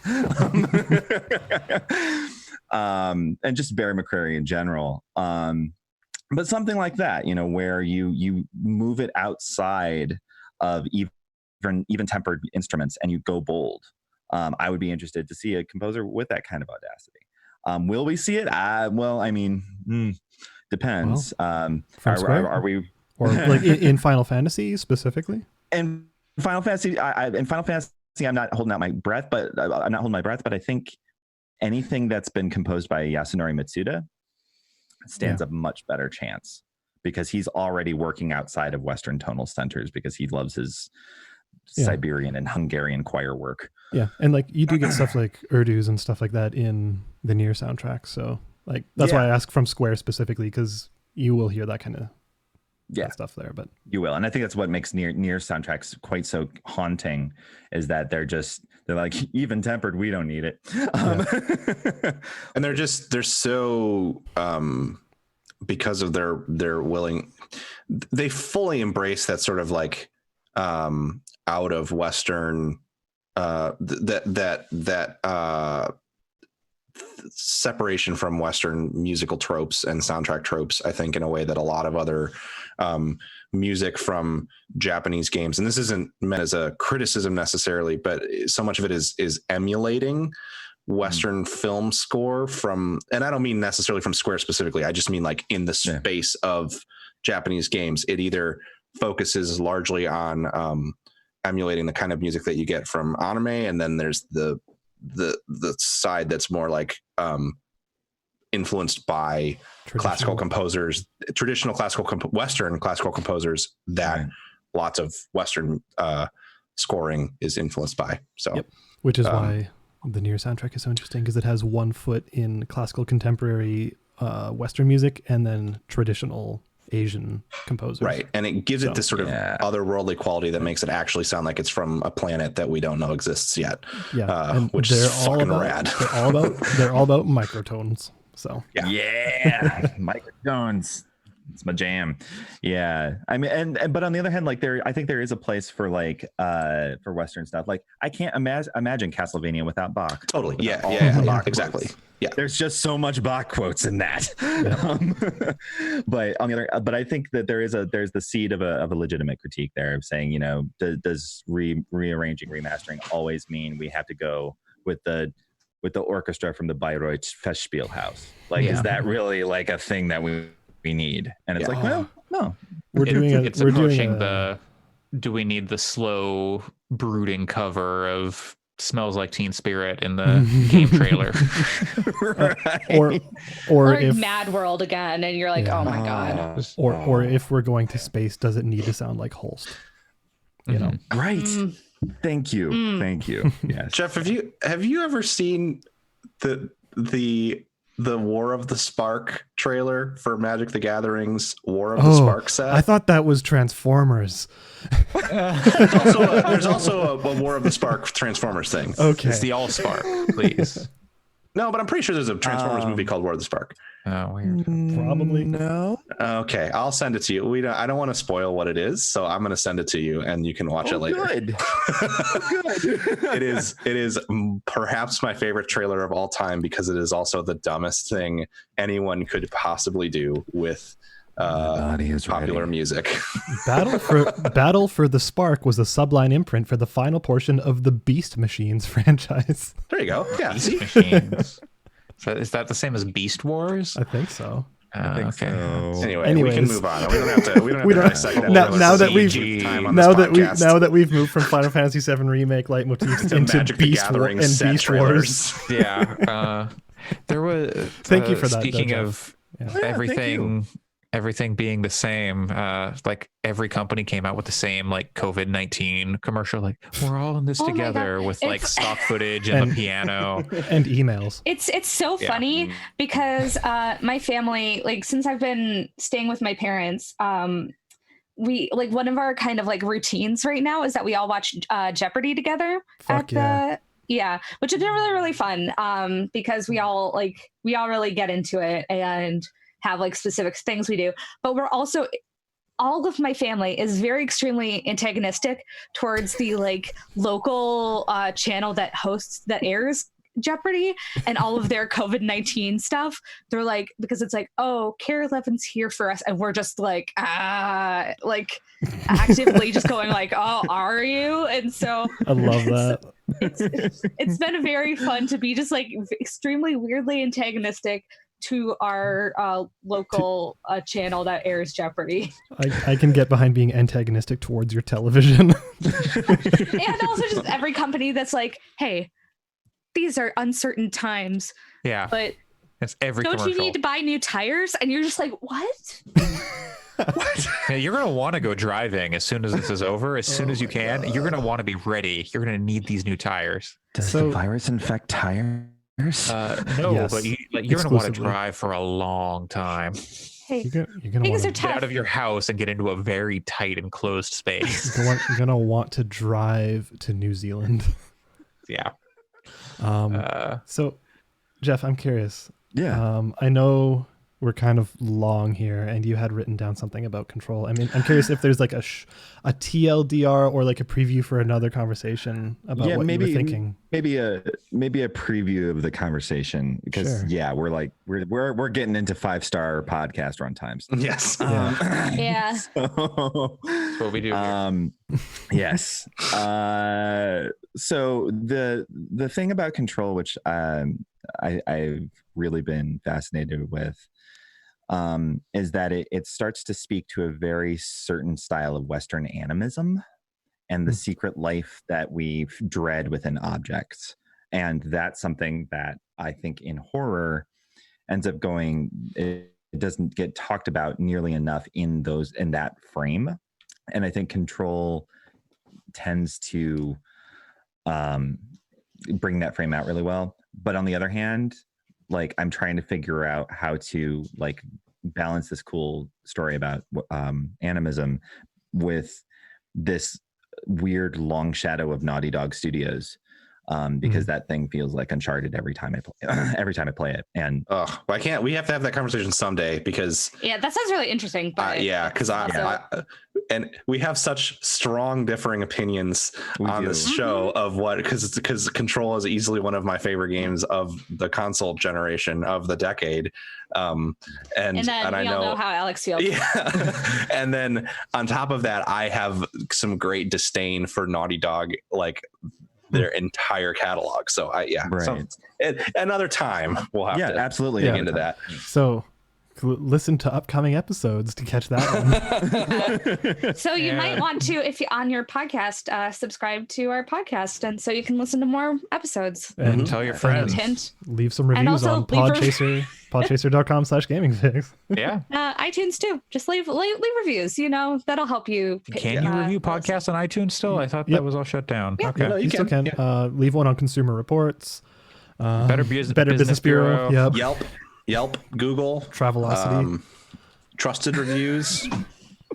Please review these people. They're very nice, and I like them very much. Just shout your review out into the void. Just like open your window and be like, "Hey, listen to Gaming Fix, please." 4 stars out my window. Excuse me, 5 stars. No. Yeah, seriously, come on. You've heard of howling at 8 p.m. Just blare Gaming Fix out your window at 8 p.m. Yeah, pump it out your lowrider with like its massive fucking huge deck. Just only out the subs though. Get all your massive speakers, put them on your balcony, and play it for all your neighbors. Yes. Everyone's home. It's That's funny. Anyways. Anyway. all right. Well, with all that out of the way, now we can get into we'll do like a speed round of news, and if there's anything that people like have thoughts on, we can address it, because we got a whole big list here.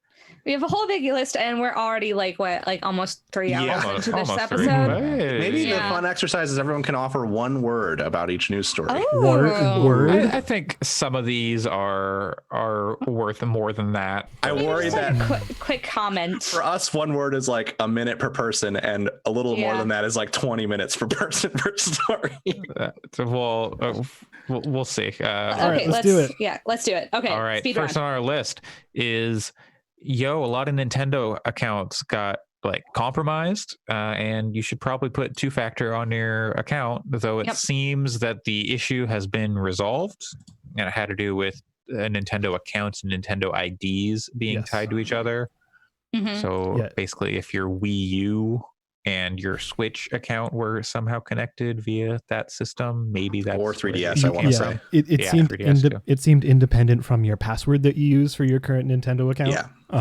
So, but yeah, 2-factor is definitely going to help. And hey, if 2-factor authentication is available on any website, you should use it. You should probably use it. Yeah. And I didn't even realize Nintendo had it. I was getting I didn't set it up logins until all the time, and after then, all this. So finally saw that they offered it. So Riot for years did not offer 2-factor authentication and would ban people first offense if like their account was hacked.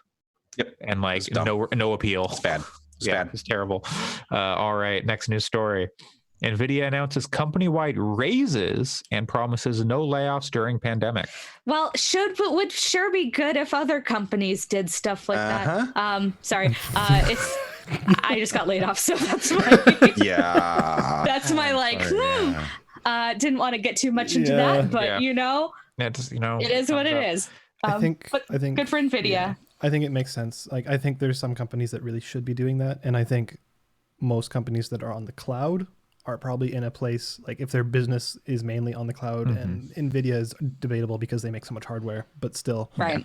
And everything is fleeing their cloud service. They also make arguably essential hardware for a lot of people right now because there's so many jobs that are work from home that do need video cards to be able to perform their functions. Like it's not just with gaming. I mean, if you're an engineer, or how about a game maker?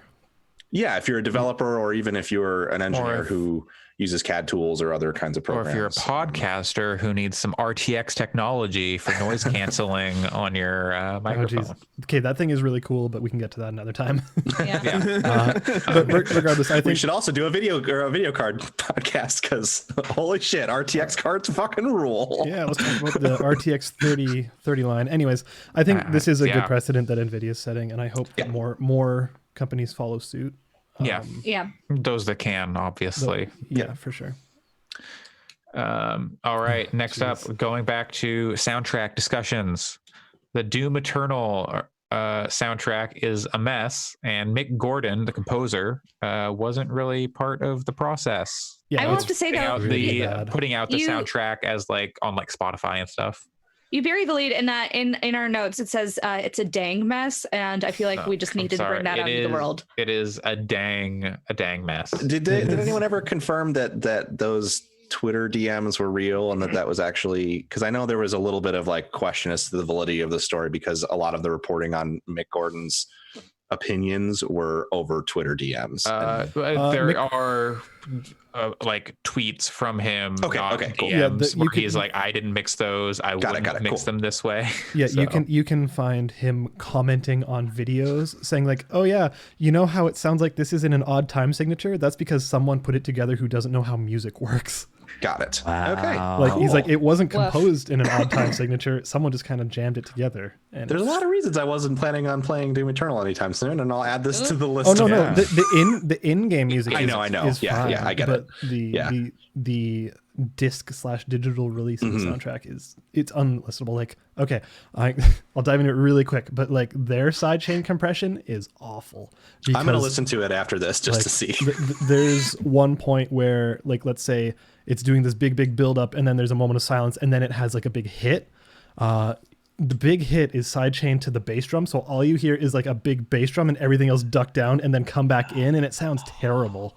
That's funny. I'm gonna listen to that after Like, we're it's done just here. awful. Okay. Anyways, yeah. Yeah.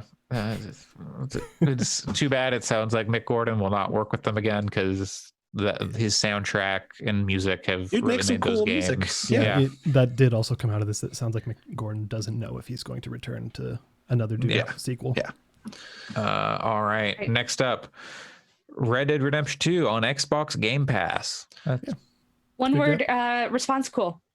Yeah, it seems like a big get to me. I know we kind of when we talked about it briefly, it sounded like maybe it made sense to a lot of folks. Since it seems like they're far more focused on Red Dead Online, and so getting that in the hands of as many people as possible seems. I'll say briefly that no-brainer.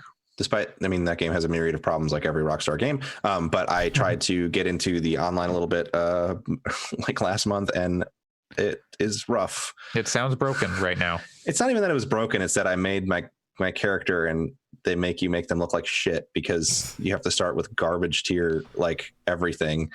And then I just wanted to buy a new hat, and it was going to be like a 20-hour grind to get enough money to buy a new hat because they price everything at absurd level. Like, you're getting like period accurate amounts of money for doing tasks. Like, oh, you helped me drive these cattle to the next town. Here's $2.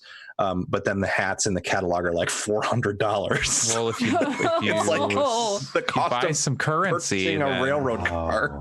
Buy some or you can buy gold bars and get shark cards. Anyway, gold bars. Yeah. All right. Moving on. Super Mario Maker 2 World Maker update. The last major update for Super Mario Maker 2. Nintendo got a Nintendo. It's such a weird thing. Yeah, if you want a one word answer, Nintendo. Yeah. God. Mood. Feels like they squandered a lot with that game. Yes, it like most of their games. They like, especially the online stuff and like anything that has to do with like community focused. They just for all we know, every time they say this is the last major update, they could release in June incredible community tools and say that that's not a major update because it doesn't include new game pieces. You know, like it's but history would say no chance. Yeah. But the world stuff is like a big feature that people people really wanted that. So seemed like people wanted. I think it'll be really cool to see, and I kind of want to re-download it so that I can see what people do with it. But this update is really awesome. I wish it would have been there at launch, especially like the Mario 2 stuff they're adding. Like that stuff is pretty cool. Many people have fled the game at this point, and like maybe this will pull them back in. But like the really prolific creators, at least my understanding is they just kind of disappeared. Yeah, because they could go and use custom stuff and make like Kaizo levels or whatever and share them online and stuff. They're doing ROM hacks instead at this point. Yeah, because like the major problem with 2, in my opinion, versus 1 is 1, they ended up making a system to find new levels that was really good. It was web based, and you can add it to like a queue. And then this one they never did. Like, and they still have not. And even with this, it seems they have not. Yeah, like so, discovery is just not there. Yeah. Seems and then all their kind of online stuff is wrapping up right now, it seems. Kind of, I mean, the Smash is still going, but I feel like there was something else that was kind of wrapping up. They're bringing back the Splatoon I was gonna say 2 Splatfest, the first one, the mayonnaise versus ketchup. That's back. That's interesting, because I thought they said that the previous Splatfest was going to be the last one ever. Well, I think it's because because of the quarantine. So they're like, I think it's kind of a special event, but yeah, that's fair. Maybe, I don't know. All right, next up, source code for CS:GO, Counter-Strike Go, and Team Fortress 2 got leaked. and there was an update that the code story was old, and any issues or that would arise from it are not an issue.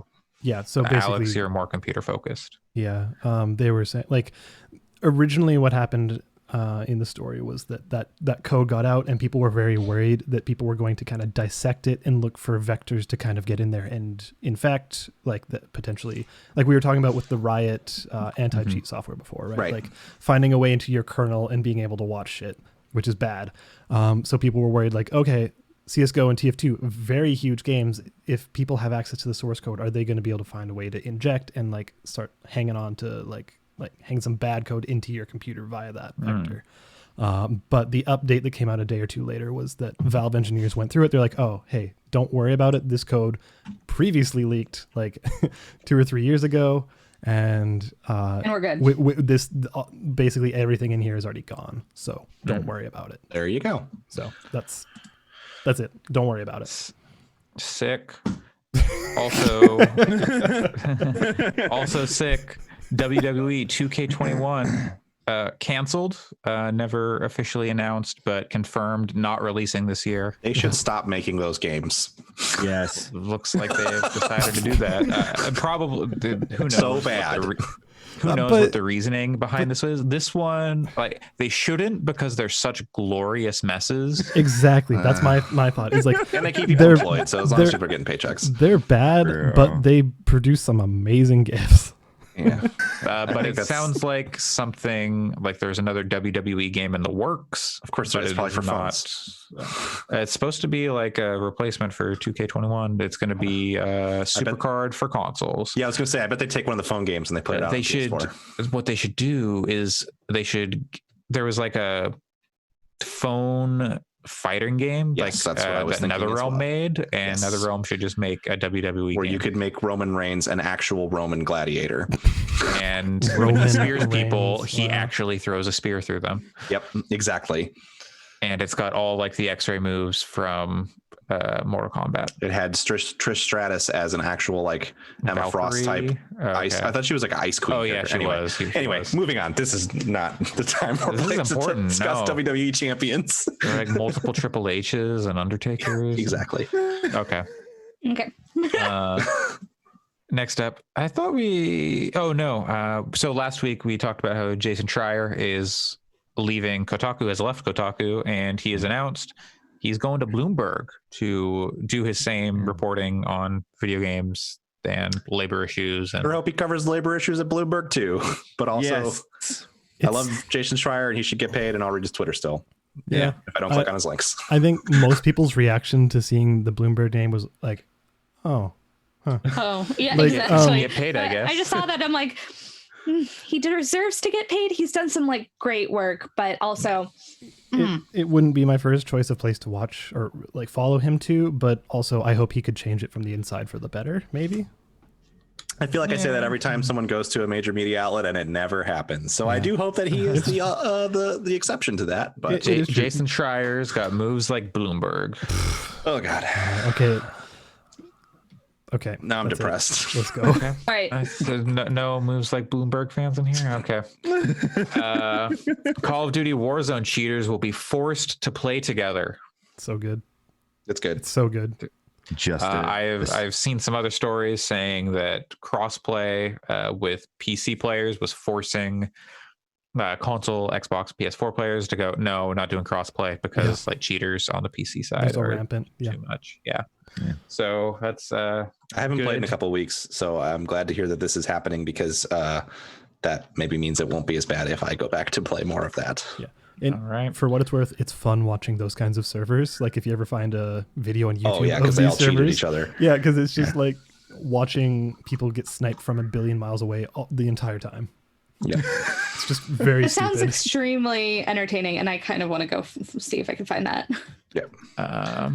Let's see what next on our list. Hell yeah.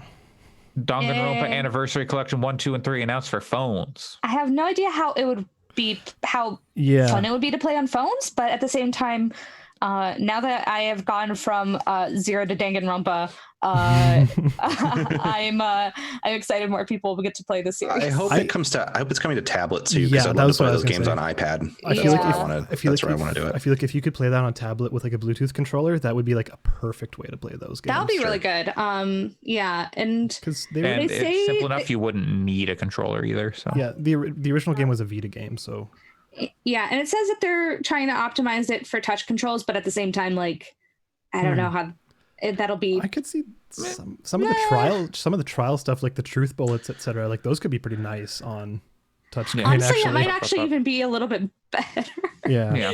Because I've been playing it with controller, so I'm just like, trying to. Yeah, where you have to move the reticle really slowly. And, yeah. Yeah. All right. But we'll see what else that studio announced is.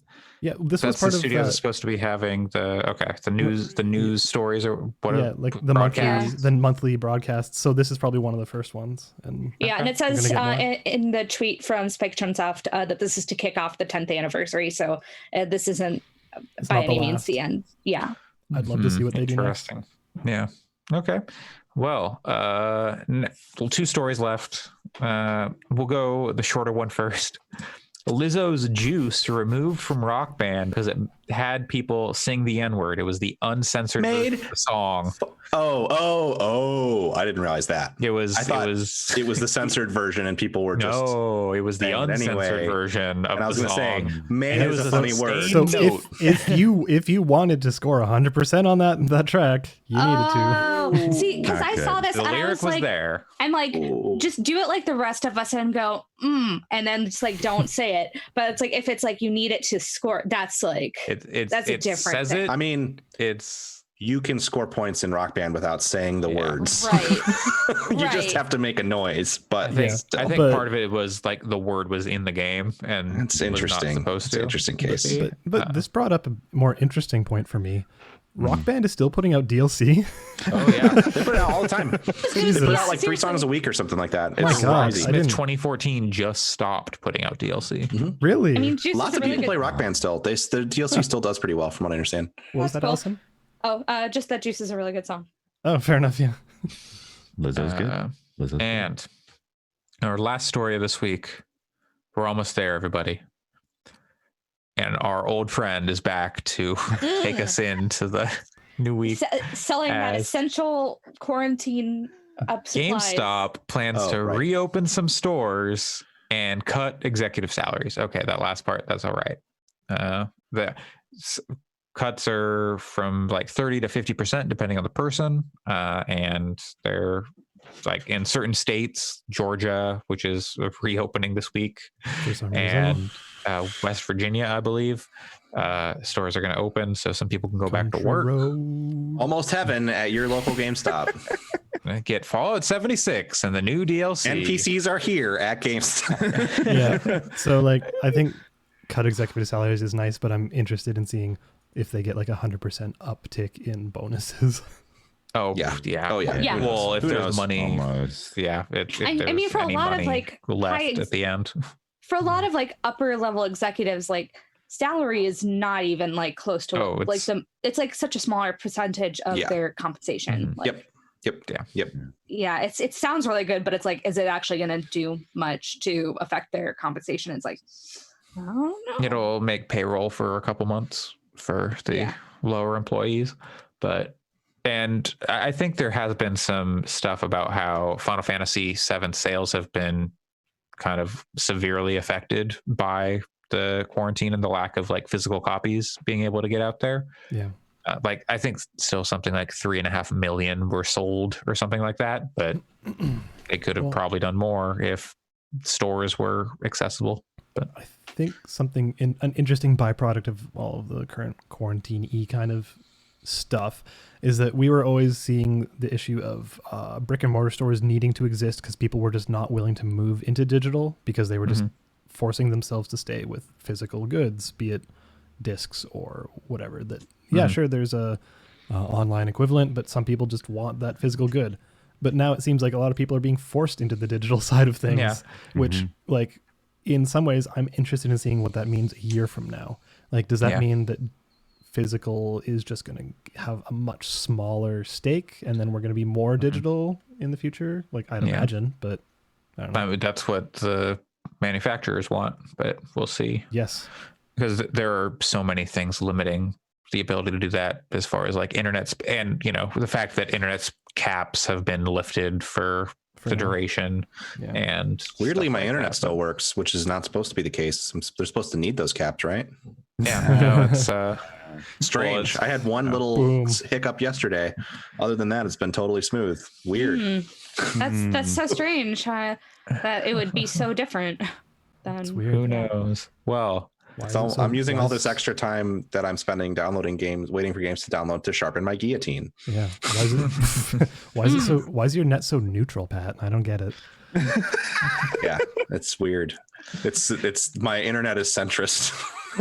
Maybe you should sopa it up. Oh, I love the dab at the end. That made it. Anyway, Andre, you have to go to bed. Yeah. Andre, 4 a.m. there. Well, I don't have to work so on Monday. I've got 2 days of work this week, and then for basically the rest of this month, I'm quote unquote work from home, which that's some bullshit that I'm not gonna have anything to do. So, hey, I get paid. Yeah. Sorry, Allyson. Yeah. Sorry. I think I've got to a point where I can laugh at it. So that's good. That's good. It's acceptance. That's the important step. Anyway, thank you all for joining us for episode 118 of Gaming Fix on April 25th, 2020. I've been your host, Andre Cole, aka your partner's favorite scented candle. Oh, that's right. The scented candle thing. That was like a year ago. You can find me on Twitter at Coolslaw, COOLSL4W. And you can find the podcast on Twitter at Fix Podcasts. It's late. I'm never going to remember. And you can review us, please, on podchaser.com/gamingfix and give us an honest review. Let us know how we're doing. You can email us at gaming@fix.space with questions, comments, concerns. Honest review, but 5 stars. But please put the review on Podchaser, but do what you can. We'll have some reviews going up on fix.space in the coming week. And Pat, where can people find you? You can find me at PJC Plays and hopefully combing the streets of Midgar soon. Okay, great. Allyson? So you can find me on Twitter at WRITERSERENYTY. And now that I have some free time, I'm going to try to do some more writing. So hopefully you'll see that eventually. That'd be great. Yeah. Awesome. Alex. You still owe me an essay about why Citizen Kane is good. Oh my God. I guess I have to go rewatch it because I haven't watched it in like 1,000 years, but maybe you'll see what I see. You have to rewatch it. No, it's a good movie. Alex. I'll be here playing Sakuya. Izayoi gives you advice and dabs. Nitori Kawashiro offers you advice in exchange for cucumbers and eats the cucumbers. Oi, governor. He ate all my cucumbers. What the fuck are you doing? I don't know. It's 1:30 a.m. Jeff, where can people find you? They can find me, if not in their local university in a Zoom session, they can find me on Twitter at Stranger Peace. That is PEACE. And please give these very nice people a review. Go to Podchaser, or Podcaster. Look, make up a podcast review site. No, but Podchaser, and give these people an honest review. Send them questions. They're lovely. We're on IMDb. I think you can rate us there too, probably. I don't know if it's actually live yet, but yeah, fun fact, we're technically the first podcast listed on IMDb. I don't know if that's... I will say that and nothing more. So wait, are we NDA'd on that? I don't know how NDA'd that information is. Maybe I'll bleep that part of the recorded version. Okay. You know what? I don't know. Look it up and see if it's live.